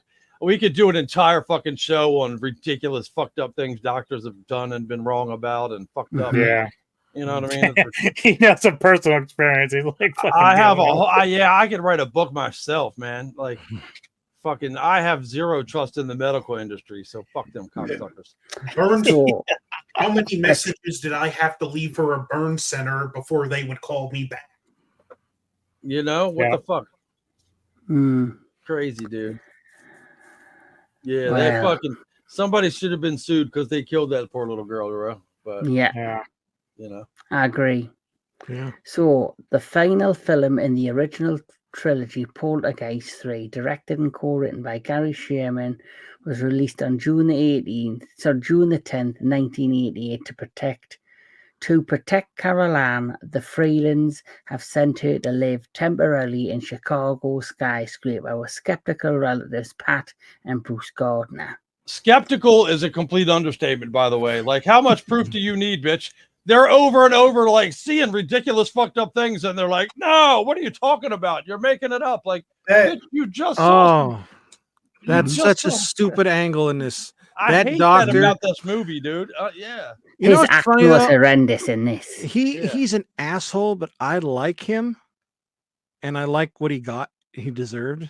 Fuck no, but like that is. I just like how he thought every time it was like, "Oh, Carol Ann's just making a scene." Like, dude, do you think he's really that fucking great as a hypnotist to do that to everybody? What the fuck do you need? That's the thing that I hated about the plot in this, when you were saying she's using hypnotism to trick everybody. I was like, where did you get your fucking education from? Right? Are you kidding me? The clown circus.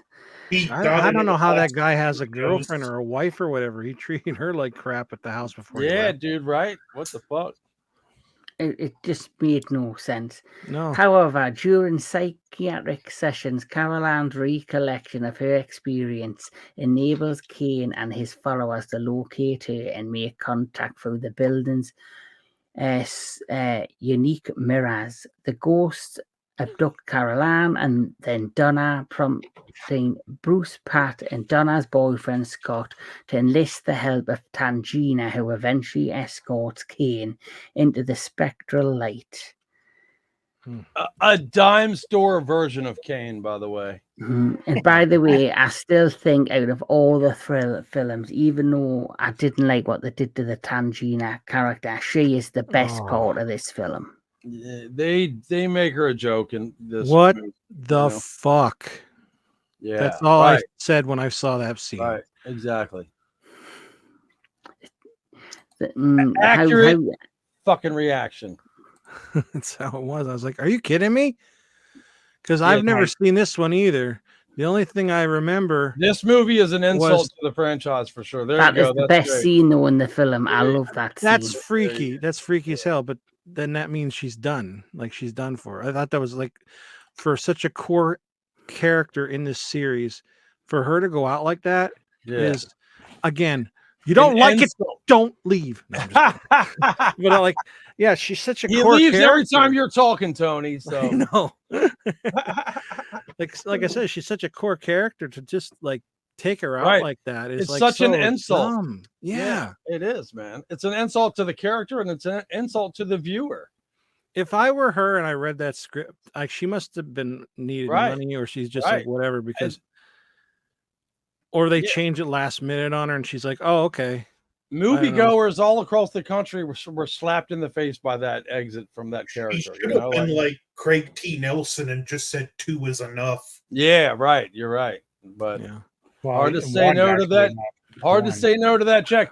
I'll tell you right now, I would sell my soul to be in fucking Attack of the Killer Clowns 11. You know what I mean? So I'll take that check. Don't get me wrong. If I were her, I would have probably did the movie too. Fuck yeah. You know, because like the Goddamn second right. one's a success as well, if you ask me. It is. Who would have thought the third one was going to be such a fucking... Yeah, you often find, though, you get a lot of well-known actresses that you'll get a film that's done well with the first and the second one, and then other well-known actresses or young upcoming actors and actresses, they'll sign up to the third one, not knowing that, I guess, the same creative team behind the first two. They probably were like, dude, I got this badass mirror idea, man. This thing is going to be fucking fantastic. Yeah, but you have to be kind of leveraged. On Tom Skerritt's like, I just did Top Gun 2 years ago. Why the fuck am I doing this? Yeah, what the fuck? I'm in this fucking piece of shit part 3. What the fuck? You could have done Nicolas Cage and went paycheck. Hey. Oh well, look, I mean that's all fine. It is like they're like, okay, I want to keep the ball rolling, I want to keep doing shit. So you never know when you're signing up for this shit, like how bad it's could be written or actually directed. So you're kind of at the mercy of the people that you're signing up with. But a lot of times actors are like, okay, I'll look, because we hear about it all the time how these famous actors are like, man, I could have played this part. I forget some of the movies, but there's these movies that did very well.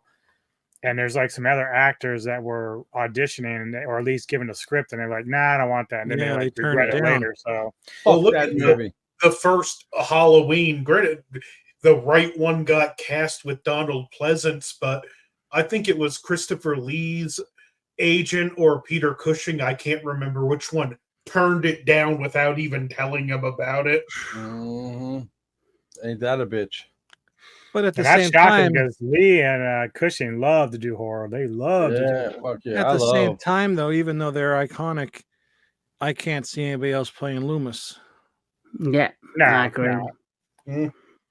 But it's weird shit. Like I'm just kind of spitballing, but like a Matrix, with Neo. I think it wasn't originally Keanu Reeves. Yeah, I think there were different people that said, "Nah, I don't want to do it." Right. And then it ends up being like a big hit, and they're like, "Fuck me," I should have done it. Yeah.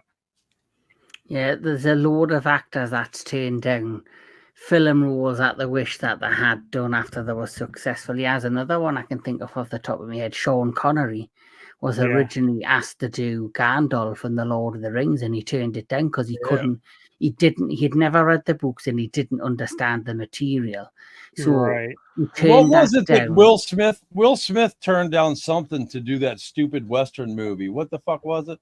The Wild Wild West. The Matrix. He turned down he was going to be Neo in the Matrix, but he turned it down to do that Wild Wild West movie. That movie was one of the worst pieces of shit I ever saw. I liked it. Oh, really? Yeah. I don't know if I would now. Of course you did. Well, Sean Connery did this because he turned down the role of Sean Connery. You said sometimes you just gotta slap a bitch. Mm-hmm. Yes. Did you ever see that interview with him? Yeah, I did. Yes. Yeah. Sometimes you just gotta slap him. You just gotta give him a little slap. I know. It's man talk right now, baby. I know we're saying about like people that turn down roles, but think about how what's his name feels about in Back to the Future. He got recast by Michael J. Fox. I remember that. Eric Stoltz. Eric Stoltz. He was Marty, and he got recasted. And look at how huge that is. Yeah, that's got like the film was pretty much finished, and they had to reshoot all the parts. Yeah, that's a bitch. And I like Eric Stoltz too, man. So that he must have been really bad in that. I wish they would just release his cut of the film, even if I'd like to see that. That'd dude. Be cool. There's a couple of versions of shit out there. I still want to see the Nicolas Cage Superman movie. I don't give a fuck that Kevin Smith wrote. I want to see that shit. Mm-hmm. Fuck yeah. It's probably a piece of shit, but I still want to see it. I'm the same with the recently cancelled Batgirl film. Yeah, I want to see that. Brendan Fraser plays Firebug, and Michael Keaton was brought back, and they said it's unreleasable. But whether it's shit or not, release it on streaming. Because apparently it straight up legally can never be released now. What the fuck? That's so because stupid. they used it for a tax write-off. So because it was a tax write-off, they can't release it because I was really hoping it was going to hit the torrent scene, but it never did. I don't see it on any of the torrent sites. The thing is, it's not just the actors that put the work in; it's anybody that worked on costuming, lighting, setting, sound. Well, they all got paid. location. They all got paid, Yeah. but still, Yes, they got paid, but it's like you think about, that hard work. It's never going to be seen on screen. yeah, that's for good or bad, at least Salem's Lot is finally seeing light of day. right. I'm just so worried about that because I love the original. Can't imagine that movie's so fucking bad that it can't. Dude, I've seen some bad fucking movies that got released. Like, how bad could that motherfucker be? Jesus, you know. It's weird. I saw fucking Meet the Spartans. God damn it! Somebody released. Somebody let that get all the way to the movie theater. So what the fuck? That's because you had Carmen Electra. Yeah, that is true. Well, That was the seller. Somebody was like, I can get Carmen Electra to get close to naked in it. And they were like, let's be honest, some movies aren't released, they escape. Yeah, that's one of them. Fucking Meet the Spartans is so overall, speaking of escape, right, Kevin? Yeah, right there you go. Like the overall thought on the third one, it's a masterpiece. Is that what I'm hearing? It's Oscar worthy. The Dookie emoji comes to mind. So I'll put it this way: Anubis, if I had to lock you in a room and I said, you've got two choices. You have Pumpkinhead 3 or you have Poltergeist 3. Who you picking? Pumpkinhead all day long. Either way, he's going to jerk off. Yeah, there you go. I would choose death. I'm going to imagine porn instead. I'm going to be completely honest.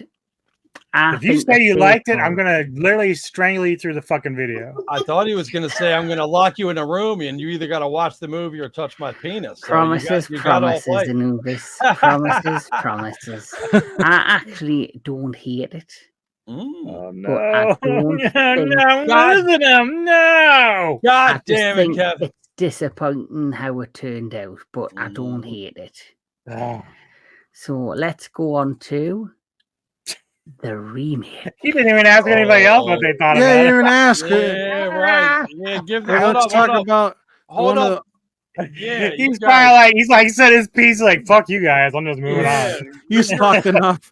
Give your piece. Well, I think the overall consensus I've picked up is that you all fucking hate it. So we should say something good though. We got to say something. Right, good. I'll say something good. Lara Flamboyant still looks great. That's my good. Yeah, the mirror concept would have made a great movie by itself. Right. I completely agree with that. Completely. So they had something there they could have made something out of. Yeah. So what would you like to see is good about that film, Tony? I don't know. I thought the cars that were all iced up and trying to hit them was actually, no pun intended, a cool scene. But when I was younger, that's the only scene I remembered. So I almost saw the ending to the movie, but I never saw anything else. This is what I mean. Like, this is why I don't hate it, because I think they had good ideas and good ideas. It's just how it was put together. Like, I agree with Tony. The car scene was great. The scene where she comes out of Tangina's body, I wasn't expecting when I first seen the film. I shit me pants. Basically, because I was probably like when you said, Tony, we weren't expecting the bodies in the cupboard, and then the next thing it turns into the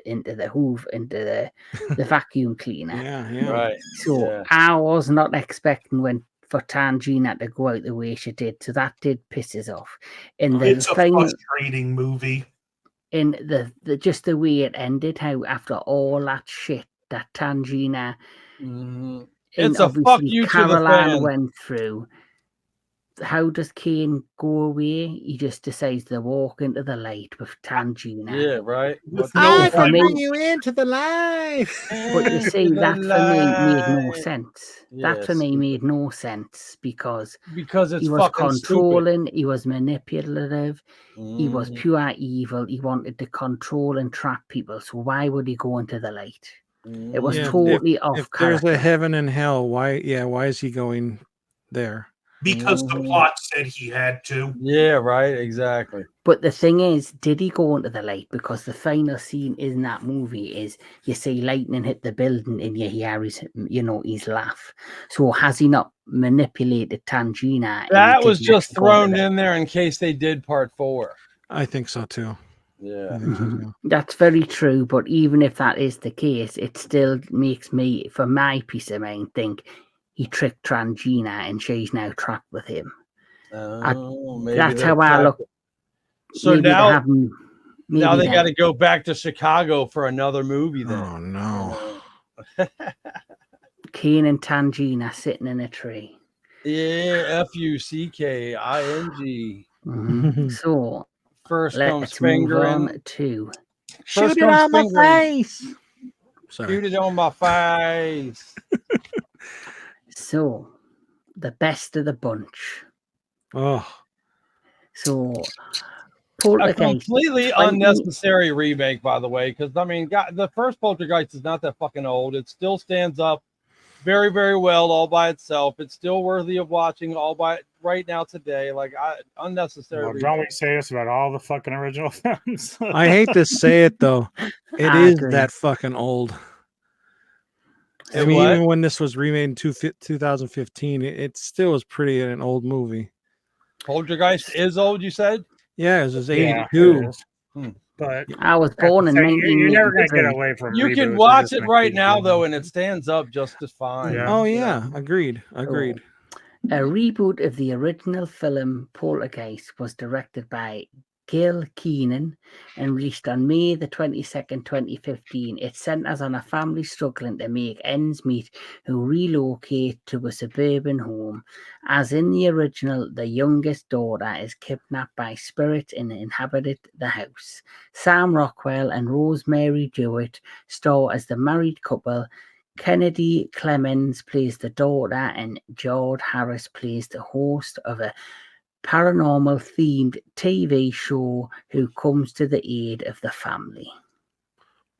So, who would like to start this off?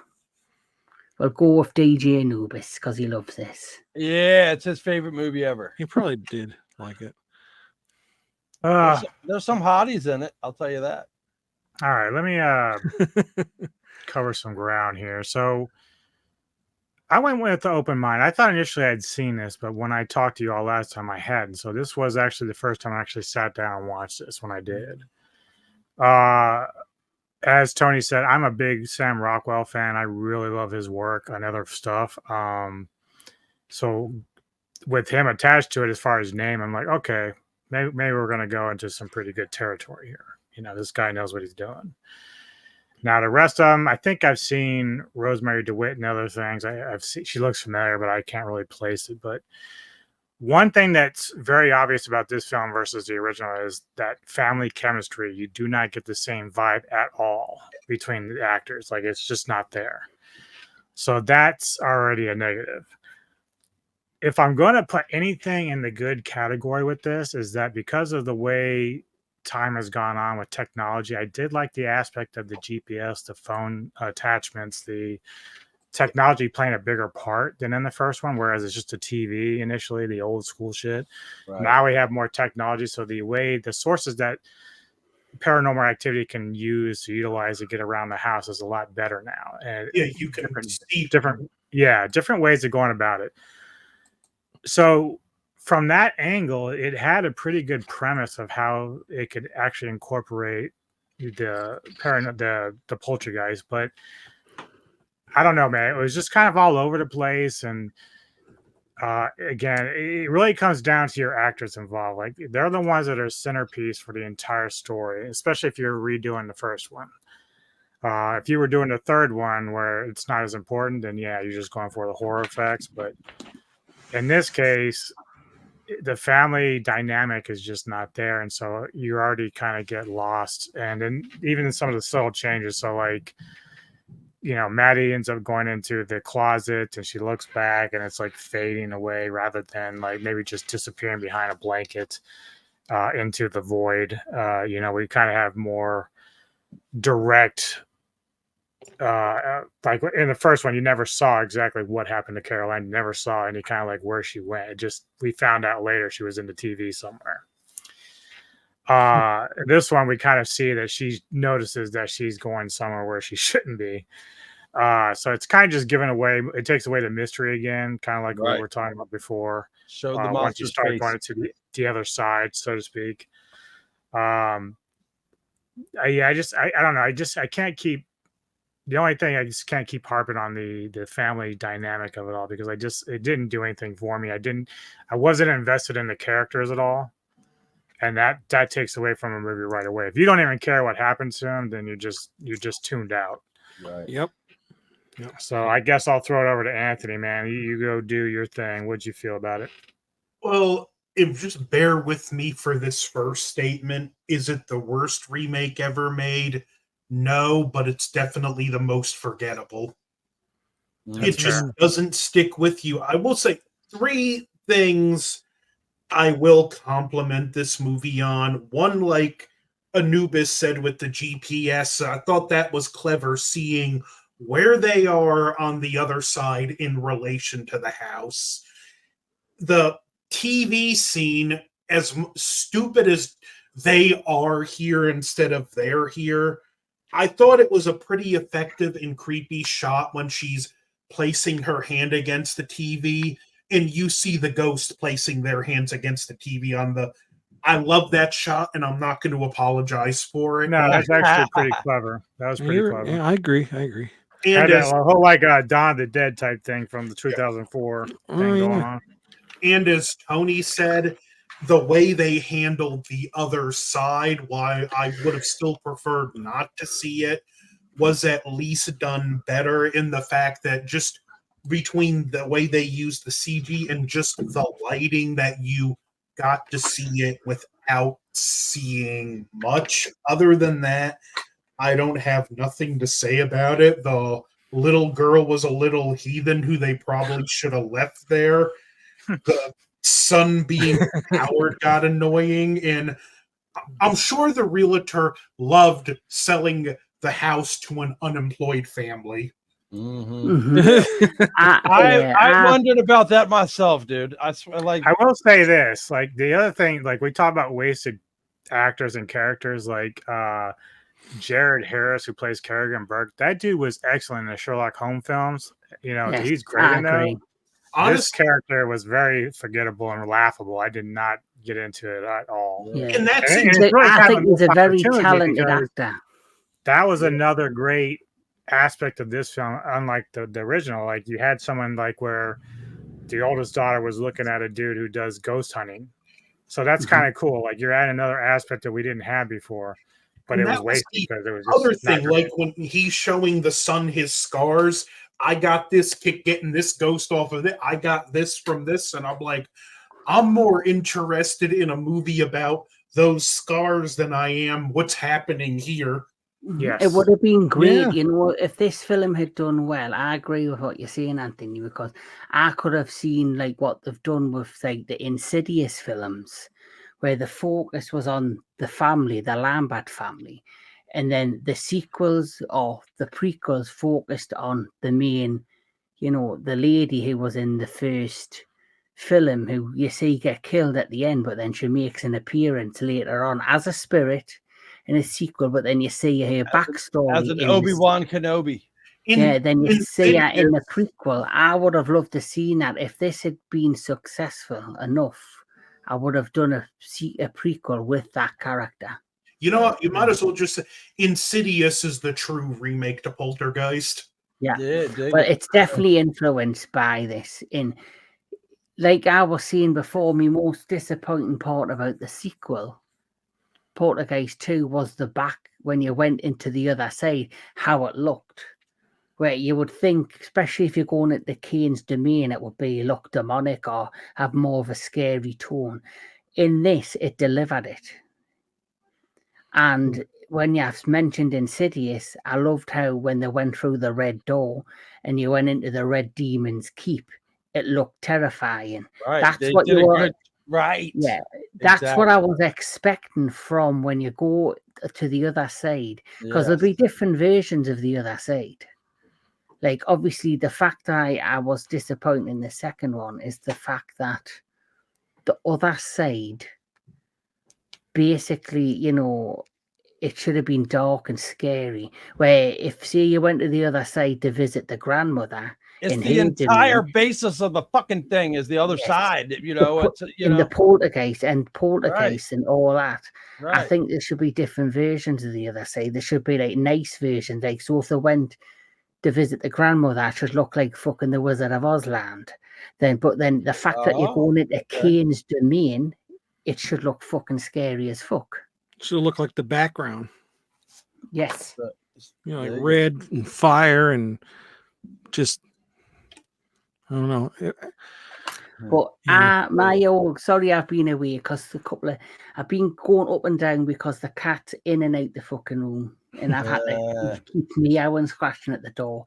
But the third time I went and got up, I heard a knocking, so I went downstairs to answer the front door, and there was nobody there. Nice. Uh-oh. It's So then I went round the back to see if there's any deliveries, because we've got like you got a contact buzz from hanging out with me. So we've got like a bin, which is like you can put what deliveries in if no one answers the door. There's nothing in the bin. I got 2 deliveries at my front door since we've been talking. I don't know what they are yet. I actually got one too. Yeah, fuck yeah. I thought a bin was garbage in England. Well, we've got like a postal bin. I thought a bin rubbish was a place to put your penis. No, it's butt. Oh, butt. That's my anus. Butt. Put my penis in a butt. Butt. Put a wubbas in a butt. I'm forever trying to talk Scully out of butt. You know, since I've missed a bit of this conversation, sometimes I'm successful. Since I've missed a bit of I'll give my thoughts on the remake. I think the overall concept is very much the same as the original. I don't think it has the jump scares the same as the original. It doesn't have the chemistry. It doesn't have even the girl who they've renamed from fucking Carol Ann. She has no chemistry. I just didn't care for her. No. If she had the power, you know, the star power. Not only did you not care for her, she's annoying. You know, like like she really for me became like the side character, even though I think when they decided to remake this, before they even bothered, they should have looked for a child actress that had the same kind of star power. They needed that. That is a huge character. Yes, and they should have built it around that character. Where they didn't this time round. They built it around Sam Rockwell, which I kind of am 50-50. I think he did an okay job, but he could have been better. I could see glimmers of hope in his performances, but then there was glimmers where I saw him checking out. And he got the check. Is right. Check. You nailed it on the word check, right? Yeah. And I actually preferred between all of them. I preferred the actress who played the mother. Okay. I thought she did a decent job in this. I was disappointed. I thought that the neighbor girl was pretty hot. Well, the little blonde chick, she was pretty cute. Yeah. I was disappointed in Rosemary Kendra, the girl Kendra. Oh yeah. I thought she did an okay job, but I think the most interesting character is the actual paranormal man. Holy! I'm telling you, should open that front door. Oh my god! Hey, the ghost! The ghost is the most in his house. Now who wants to say it? I got headphones on, man. I'm wearing headphones. You just skull fucked me. Did your boner just knock that over? He's got a poltergeist in his pants. You just skull fucked my ear holes, man. So, what And can I you got say? he's got some of the dreams. other side on the inside of his pants. I got fucking jism in my ears now. Well, guess what? Dreams can come true. He's got shit knocking on his door, fucking with his mic. He's got all Was sorts that of your shit going dick? on out Because there. I heard you coming, man. Fuck. More than once. So, George Francis Harris, he for me was the best character in this film. The Which best one's he? actor. He played the paranormal dude who The goes, younger guy? the older one who go the actual psychic yeah, I who- like him. I like him in movies. who goes back into the house at the end and basically sacrifices himself. I like him, but I don't Carrion Burke is who he plays. I don't like that way they went with this. I Like, think obviously, but they could have done just a simple direct remake and kept everything the same, but because you know what modern audiences are like, they've got to try and change, modernize the technology. They've got to try and fit in with today's times, so they obviously put in the reality television type gig. yeah, I into the get plot. that, especially 2015. I get that, It's like they did it with Halloween Resurrection, where they made it a reality show in the Michael Myers house. Yeah. They should have made a true remake and just upgraded the fucking the effects that with better Absolutely. effects. I don't understand. And then it would have been a good movie. Yeah, that's what I mean. They could have set it in the same time and made it the same. I guess you could look at the very first Conjuring is like a direct remake, like a traditional remake, because it's set in the 1960s. Or the 1950s, and it's about a haunted, possessed farmhouse with the witch's spirit in, and you use modern special effects set in the time period as it was, and it works brilliantly. They could have done that with this. There's the skeleton. I of totally a agree. remake. What's that skeleton? What? There's the skeleton of a good remake inside of this movie. Yes. Well. So, final thoughts on this film. We'll start with Metalomania. It was a piece of shit. I mean, it's such again, it reminds me a lot of the third one in that the cast, just like anybody else, when I heard they're going to remake Poltergeist, my first thought was, God damn it. I could literally name 50 books right now that would make amazing movies. That's never been done. It's a brand new fucking idea. We haven't seen it 7,000 fucking times. I don't know why we don't do that. But so when I heard we were making Poltergeist, I was like, okay, what the fuck are we even doing that for? But then, yeah, I was reeled in by the Sam Rockwell angle. I was like, dude, I like that guy. I fucking think he's great in pretty much everything I've ever seen him in. So I was reeled in from that angle of it. Yes. But I definitely found myself watching the movie through towards the end, and especially as the credits rolled, thinking, what the fuck did they do that for? Like, honestly, what was the fucking point? It gave us nothing really new. Maybe the GPS angle. That's it. Was it enough? Was that enough of an idea breaker? Yeah, the GPS that angle wasn't and even on the angle of the mirrors, for fuck's sakes. That from the third fucking movie. Yeah. I just the GPS angle and the angle that the paranormal dude who is basically this version's Tangina comes from a reality show. See, He's part of it. I liked him. I agree, but I can't help but measure him against Tangina because he represents that in this movie, that character. And when I put the two against each other, I kind of say, fuck him. You know what I mean? Like, yeah, but on the flip side, can you imagine if they had just put a new Tangina in and just tried to I mean, I'm glad they did. A completely new character was the only choice. Agreed. But if they did cast Tangina, they would have had to cast a pretty good actress. And knowing them, instead of getting somebody on the level of, say, Meryl Streep, they would have put somebody like Bette Midler in the role. No, they should have got fucking BB Newworth. Mm. She could have done the voices and shit. Like, been Oh, all well, hot. she was X. Is that the one who was in Frasier in Werewolf Yeah, by Night?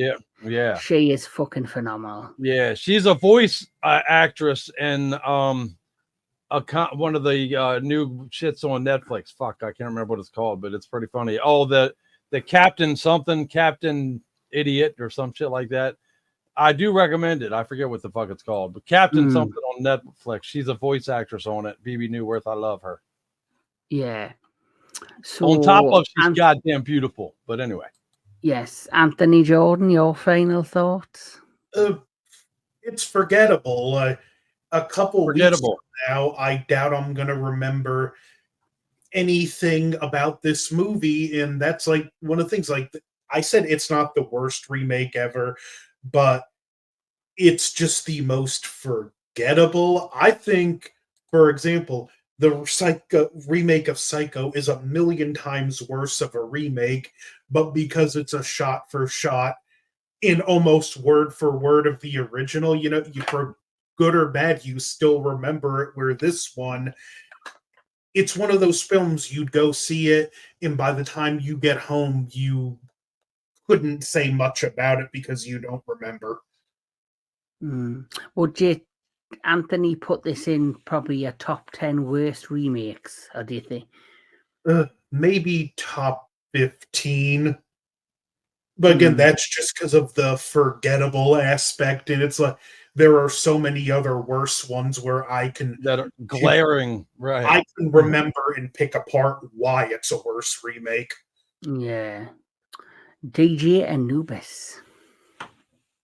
Yeah, I don't know where I'd exactly put it in, like, as far as the worst. I mean, I'd have to really think, because there's some pretty god-awful ones out there, and some I haven't even bothered watching. Like, I know that the last Black Christmas is reportedly not very good at all. So, like, I don't know if I'd even want to attempt to watch it from that aspect. That's me. It's like, I would love to watch that movie, but I've heard that much crap about it. I'm like, do I really that's the want only to put thing. Like, myself if the through it? challenge was, okay, we all got to go and pick out our top 10 worst remakes, it would force us to go watch shit that we just will regret later of wasting so much time on. But yeah, I don't know where I'd rank this. I mean, look, it's to me, this had a little bit more better promise than the third Poltergeist movie in terms of like what they could have done with it. Again, as Crypt said, it's a waste of great acting talent within the film. I read that the role by Rockwell was actually might even gone to Tom Cruise at one point, which he's probably lucky he never did that film.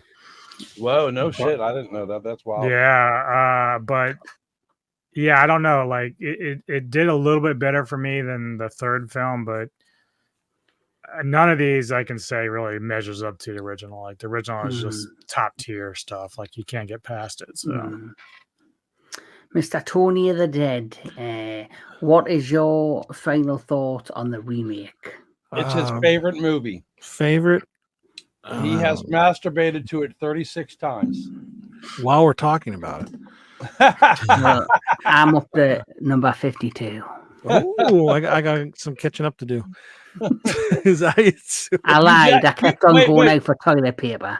Wait. People have straight, some are curved. His is. You jack off with ketchup? Is that what you said? Oh, okay.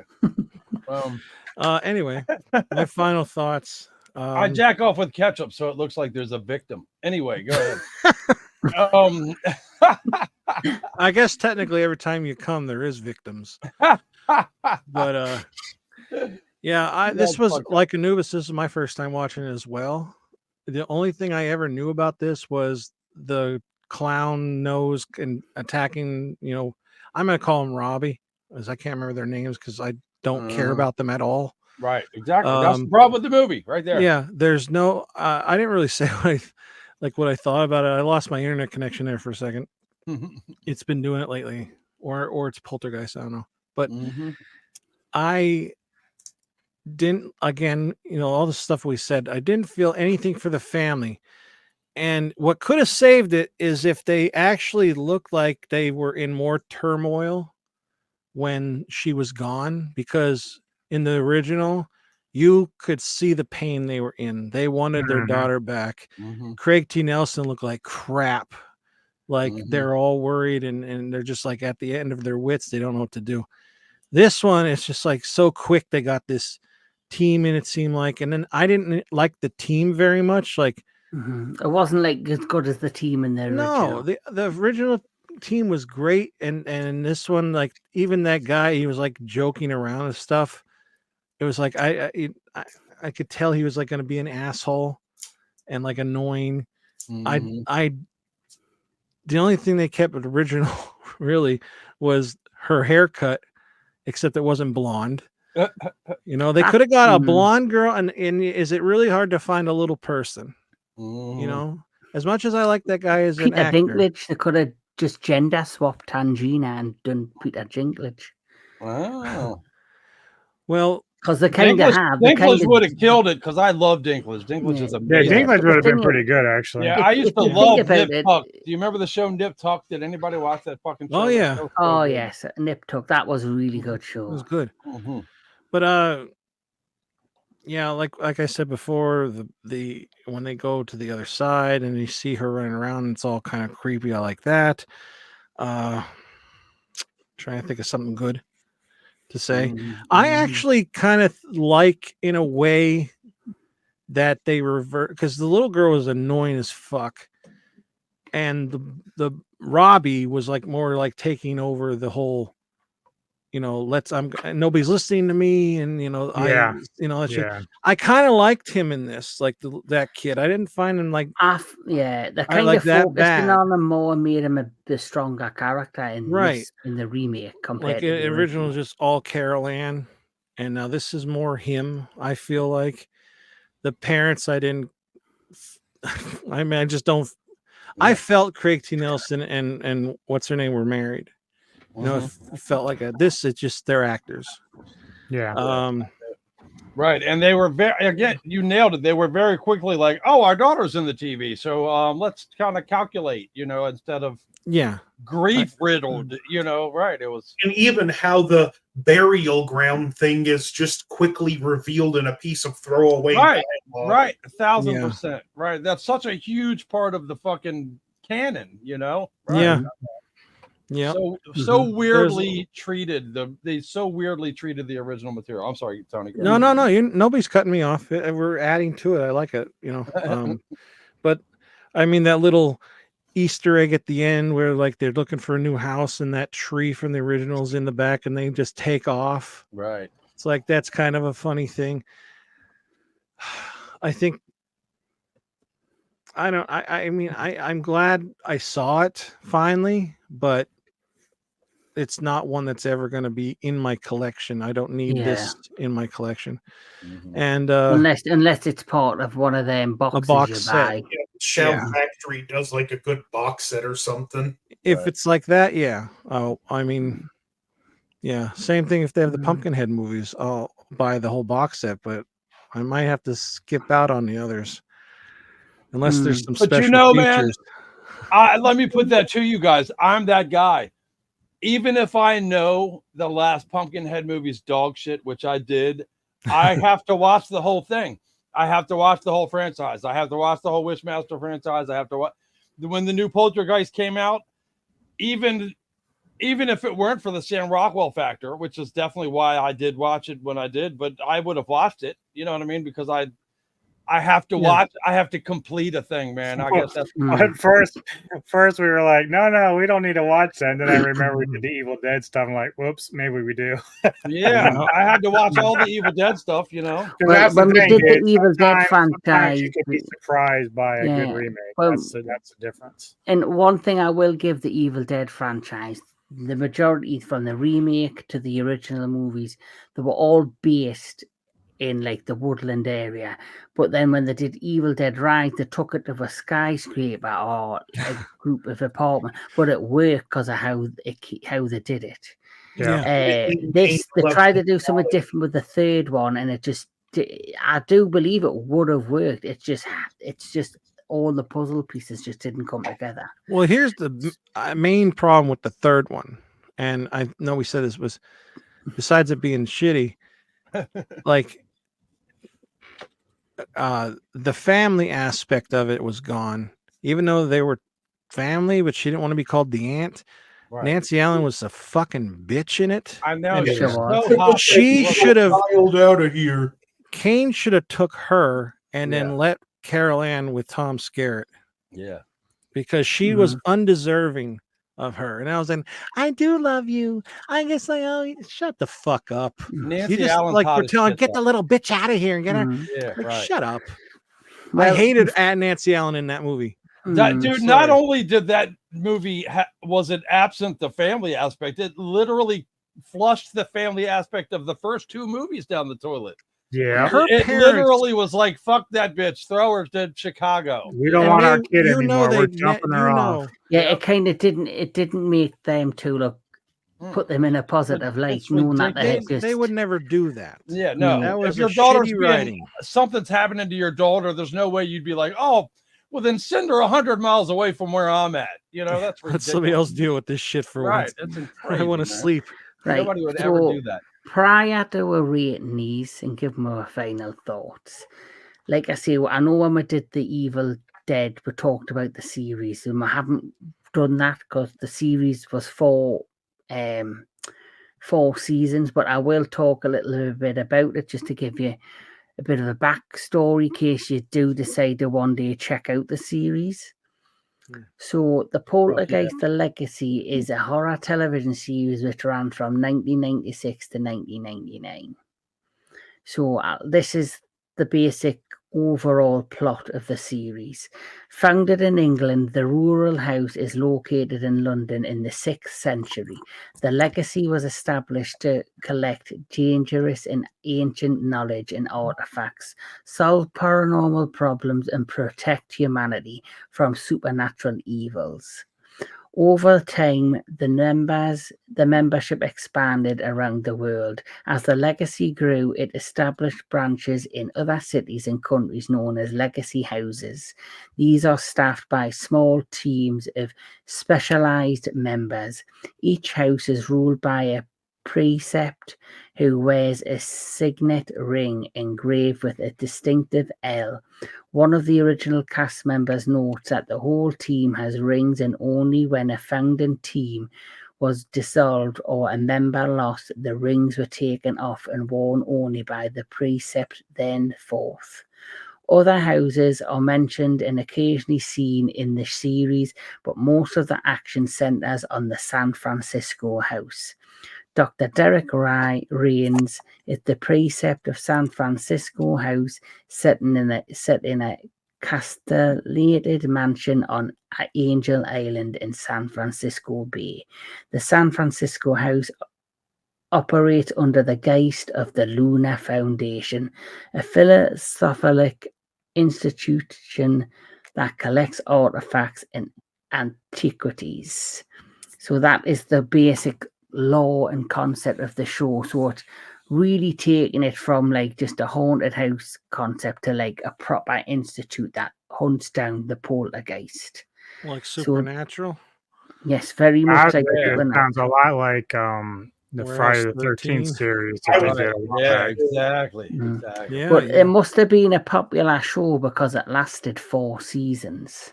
Yeah, I was surprised that it lasted that long.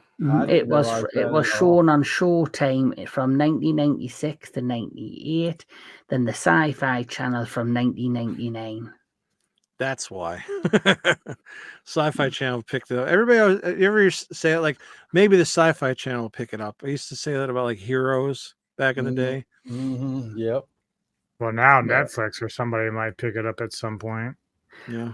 Well, it is now because I've mentioned that. We do now know. We do now know that there is in development a brand new Poltergeist series on its way. So Poltergeist, The Legacy. Look, it is on the torrent sites if anybody's curious. When did Chris get eyes? Usually they're shut from the bong hit, so I got to keep glasses. So yeah, there is a new Poltergeist series coming. So I'll just give you the little bit of details of it. A Poltergeist TV series is in the works. Amazon, it's going to be on Amazon. Amazon MGM Studios have lined up showrunners for its new Poltergeist TV series based on the 1982 horror film. And that announcement came on August the 19th, 2024. So not long ago. So the fact it's going to Amazon, I kind of am going to give it a 50-50 chance, especially with the way that they've done The Boys. And there's another show that I quite enjoy that me and Anubis are going to be reviewing, which is Those About to Die, which is based in the Roman Colosseum with the gladiators. Oh, yeah. I want to see that. Is it good? So far, yeah. Yep. Dude, what is the next Garth Ennis project? I understand he is doing, he's moving on from The Boys and all that stuff and doing something. What is that? I'm not sure. Oh, I'm not sure. But there is a series. It's another comic book series he did, I believe. So, there is a series that's been greenlighted for a second season on Netflix. I haven't even watched the first one, called Supercell. Oh, what's that? Is that the spinoff to The Boys? That's Gen V. No, Gen V is the spin. Yeah. Which is honestly, good. I tried to get into Gen V. I haven't been able to get into it yet. Is it good? Do you like it? Yeah. It I like it a lot. And then the last season of The Boys, they are kind of have a little tie-in with it. So isn't there an animated something too that's connected to like The Boys animated? Diabolical, but I haven't watched that. Yeah, I haven't watched that yet either. But I believe that's on all the torrent sites. I've watched Gen V and I thought it was okay. I thought it was decent. Yeah. Supercell, is that what somebody said? Is that a show or a movie? It's a show. So I have to look into it. I see a movie with Skeet Ulrich in it. and Alec Baldwin. What the fuck, man? They tried to say. So what's our next franchise pick, Kevin? Did you decide on what you're doing? Yes, I have. It's gonna be Warlock. Oh, nice. So I like the Warlock series. Anthony's ready. So before we wrap up, we're gonna do our rankings, our ratings. So I'll start with Metalomania from 1 to the remake. All right. Well, the fourth best movie out of the 4 movies is definitely 3 for me. Poltergeist 3. I think that it's such a discombobulated mess, and with such promise. Again, even the ones I don't like, the promise I see was there. It just was, not captured. But the my fourth best one is the 3. My third best one is the remake. The 2015 remake. My second favorite is 2, Poltergeist 2, and my very favorite is the original. The 1982 original, baby. Tony of the Dead. It hits you right in the dick hole. Okay. That should be my full name. Tony of the Dead. It hits you right in the dick hole. Right in the dick hole. Like, the more you know, hits you right in the dick hole. Let me know. I want to be a part of singing the theme song for that, man. So I won't forget you. Recruit me. I will. For me, it goes in order. The best one's the first, then second, third, fourth. Like it goes in order. Oh, okay. Worst of best, just reverse them. Right. Dig it. I'd never saw the show, but from what you said, the show sounds better than the remake and the third one. Yes. I'd like to check it out. I'm torrenting another show's coming. It's on the torrent sites, man. So I don't have good luck with that stuff, man. I got caught.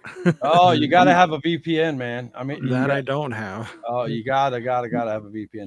You should have one of those anyway. Don't do anything illegal to get you in jail. You don't want. Even if you don't torrent, you should VPN, man. You should, I agree. My VPN thinks I'm in France, so all my commercials on like YouTube and shit are all French and shit. Is that why the skull's in the background? That's the underground. Yeah, baby. He's in the catacombs, which is a great Paris movie, by the way. catacombs, baby. Yes, sir. Yeah. Mr. Anthony Jordan. Well, least favorite, I would go with the third one just because it frustrated me more than any of the other films. Not having the family, just everything about it. The annoying aunt who should have just been thrown in the other side and left there. Yep. And, well, that's a least favorite. Then the remake, because, like, I'm not annoyed with the film. I'm not mad. I just don't remember the film. The second one is the second best solid movie despite some issues, and the original's my favorite. It's the stone cold classic of the franchise. DJ Anubis. Yeah, I'm basically the same as Anthony and Crypt. Like, you know, the third one is god awful, really god awful. And then the remake, we found some things that could work with it, but you know, overall, just not the thing. I don't really care for the second one all that much, mainly because of direction. But the one thing it does have over every other fucking one is the family chemistry is still there from the first film, so it still works. But really, all three of those films do not even touch the original. Like, they don't even come close. And so that's just, to me, the only one in this franchise it's even worth it is the first one.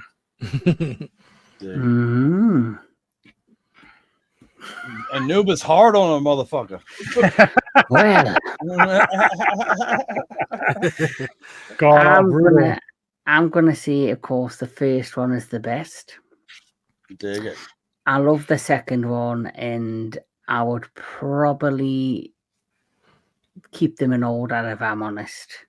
I would keep them in order 1, 2, 3 in the remake, because even though the third one has its faults, I like the idea of what they were trying to do. Like, I could imagine if it was, you know, had better technology, if they had, you know, changed things up a bit, it probably would have worked. Well, you know, with better technology, lighting, and a script, Barney could have been a horror movie. But go ahead. But Barney probably is a fucking horror movie for a lot of people. Winnie the Pooh is, so yeah, you're right. You never know. Right. That's true. That's true. Well, blood and honey, baby, blood and honey. Well, what I can tell you, if you watch they're me making review, a horror Bambi though. Did you see? I did a trailer. Oh no! Yeah. I'm in. And they're doing the horror Pinocchio and the horror Peter yeah. Pan, and it's going to be called part of the, what's it called, the Pooniverse? I like. Yeah, I think so. I like the porn version of Pinocchio myself, but anyway. I bet I you know. do. I starred in it as a stunt double. I shall not tell a lie. He was yelling, lie to me, motherfucker. But what was I going to... I just think the third one, there is a good movie in there that just, you know, it just didn't happen. As for the remake, they I'm hit a bit... it very well in there. Yeah, I'm a bit like Anthony. I don't hate it, but I don't dislike it. It is, you know, it is what it is. Now, you're talking about funny characters. Now, I just watched a film called Arcadian. Now, if you want to see what the horror version of Goofy looks like, get yourself along and watch it. Man, why is all the hate on Arcadian? I didn't hate Arcadian. I didn't love it, but I didn't hate it at all. You guys, I'm picking up some hatred from you guys, though, huh? Nah, like I'd give it like a 6. Like, I know Kevin gave it a lot worse score than I did, but well, after I watched, you're not a big Nicolas Cage guy, though, right? Is that I love Nicolas Cage. Oh, okay. I love Nicolas Cage, okay. But the problem with Nick Cage is that I often find is that, like, some people when they talk about Cosmatos films beyond the Black Rainbow and Mandy, everyone says Mandy's better than the other one, but the reality is, yeah, Mandy's good, but that's just Cage being Cage. I've seen Cage do that character every single time. That's my only problem with Nicolas Cage sometimes, that I see the same guy from Face Off every single time. Really? So I totally disagree. I think Nicolas Cage does a pretty good job at being a different dude. Like, nah, not all the time. Not all the time, but that's because he's in 100,000 movies. But right. But it's like Arcadian, to me, like, I was going to do a review on it, but I got behind on some other stuff that I wanted to do. And by the time a month passed, I was like, I really didn't remember the film. So it's probably not going to be anything worth putting out there, because Dude, what's I don't remember. the H.P. Lovecraft movie he just did? Like The Color of the Sky or whatever that one was. That actually wasn't too bad. That was actually His character is unique and crazy and fucking nuts in that movie. I felt like But I that's thought he Cage. delivered a real Cage being Cage. a unique character. I felt like in that movie. Fucking though, you know? evil. Yep. Just get the fuck out of my face right now. You know. I liked him in the new film that's come out, which I would love if anyone ever gets to check it out. I would love to do a review. Long Legs. I haven't seen it yet. I've heard good things about it though. Yeah, I want to good see in it. that. I love him in that, and I loved him in that very simplistic movie Pig. Oh, Pig was good. Pig is great. Pig is a classic. I Pig love is him in so Pig, good. and I've Pig just is seen great. another film called The Retirement Plan. I saw an interview with Nicolas Cage recently, and he was asked if you got the choice to make someone see the very first movie that you were in, what would it be? And he said Pig. And I agree, man. Pig is a great fucking movie. I like him in what's the There's the one he David doesn't Lynch speak. film. Wild at Heart. Wild at Heart. Oh yeah, that's a great movie. I love Have that you movie. ever seen him in a film called The Unbearable Weight of Massive Talent? I love that movie. Oh yeah. Honestly, I love that movie, but Pablo Pascal steals that movie, in my opinion. I thought his character was great. In that They're film. great together. Yeah, yeah. See, I didn't think that film was as good as it lived up to be. Yeah, You heard too much actually hype. agree. I liked it. Probably because everybody was talking about that shit, and I was like, all right, I gotta check this out. Exactly. But dude, Face Off, he was I'm great. afraid Longlegs is going to be the same because I've got. Yeah, me too. Some people said it's way overrated, so I don't know. I have to be very wary. I'm nervous about it because I've heard. Like I enjoyed Long Legs, but I just like it for what it is. But is it overrated? I would say it's on par with what I expected it to be. I've heard it's on par with like 7. Would you say that? Would you agree with that?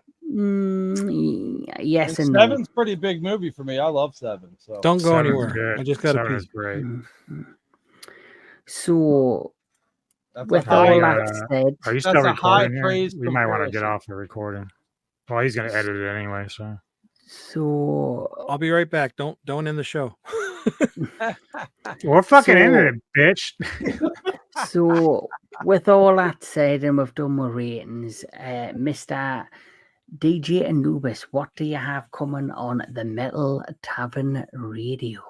All right, so tomorrow, 8 p.m. Eastern live. Nice. I will have a guest panel doing Brotherhood of the Wolf. That guy there throwing his hands up as one of my guests. The guy below that decided to ditch us all, he's going to be on the panel. Have Sci-Fi Century, and I think maybe Kevin Lambert, even if he's around, I'm going to throw him the link. So if he ends up popping in. I'm gonna attempt to actually watch it tonight and see what happens. Nice. I know for sure that I think Anthony said it's on Tubi. I'm pretty sure it's there. Certainly worth the watch. Saturday, this lovely guy over here, and I will be doing another Cinematic Sandry at 1 p.m. Eastern for Billy Jack. And that'll be a fun little. Yeah, so that's gonna be a fun little review. That's my pick for this particular month, and then he'll give me his pick after that. But later, even though I told people like Samurai is going to be releasing a bunch of shit in September and October for Halloween, like all his horror reviews and stuff. So last week he and I reviewed Dr. Giggles, which will show up the first week of September. Tomorrow, I think I'm joining him and the Gear Brothers to do Exorcist and the Lost Boys review. So we'll be talking about those two films. Cool. But you'll see that later on down the month and when he does it. So, and then the next week, next Thursday for sure, I'm getting together with the professor, Daniel Miller, as we review AVP Requiem. And then on Friday the 30th, you're back with me because we are doing the Retro Classic Movie Show, and with that fat samurai guy, and we will be reviewing The Warriors. Oh, awesome. One of the greatest Anthony, movies of all time.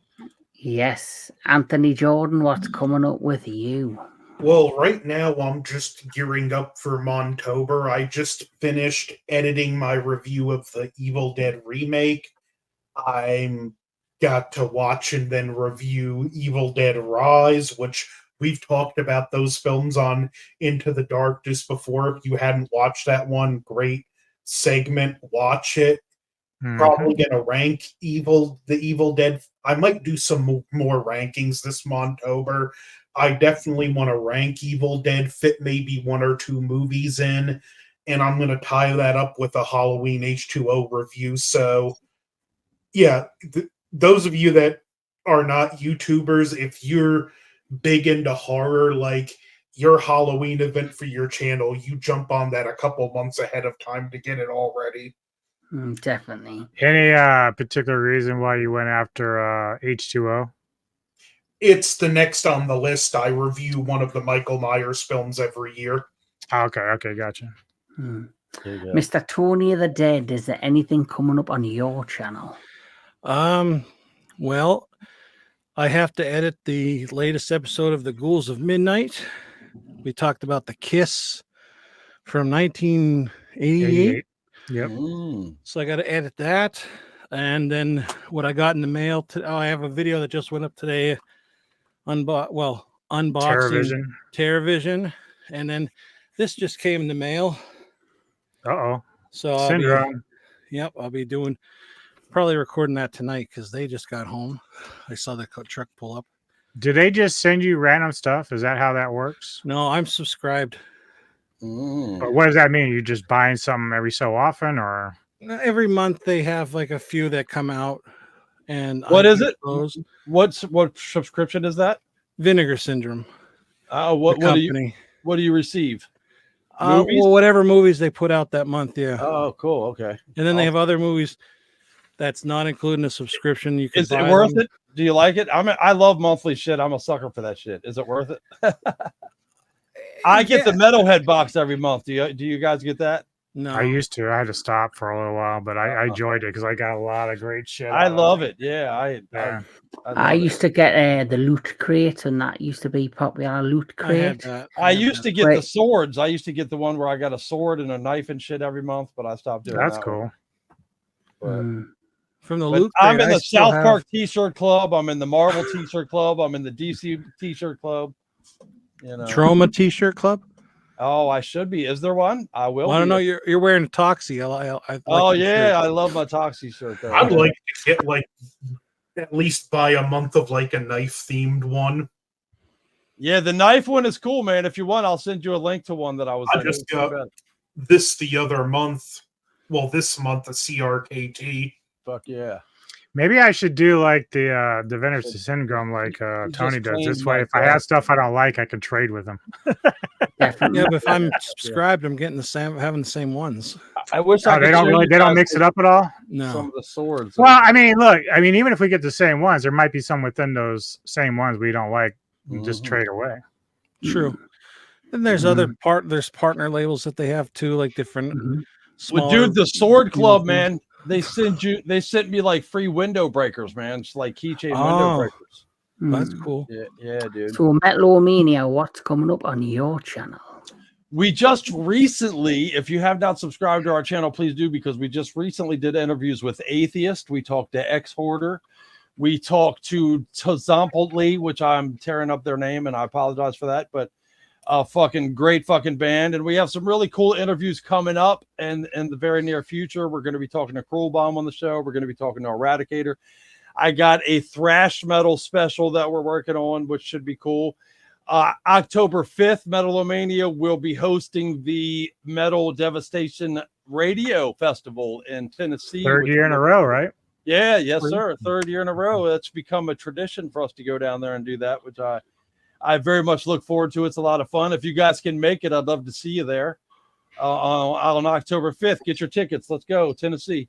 And but we have some great interviews coming up. We're always trying to keep, and of course, we do the Metalhead box opening videos. The Metalhead box. Part of Tennessee, out of curiosity. Jackson, Tennessee, my friend. We're gonna down by Memphis. Yeah, a little bit. Jackson, Tennessee. I'd love to see you guys, man. In fact, if any of you guys make it, I will slap a fucking Metalomania t-shirt on you. We'll come hang out on the stage with all the bands and shit. I'll fucking get you in with me for free and all that. I promise. So, oh, that sounds awesome. Yeah, come hang out with me, bro. As for me in the entertainment headquarters, like I said, coming next Friday, We do have the Retro Classic Movie Show review, which is going to be live with me, Samurai, and DJ Anubis. I will be also, when I schedule it, be doing another classic kaiju film review. This one will be Gappa. So I'm looking forward to that. I will be continuing this weekend to do the episodic adventure episode reviews with Batman Cape Crusader. I'll be doing 7, 8, 9, and 10.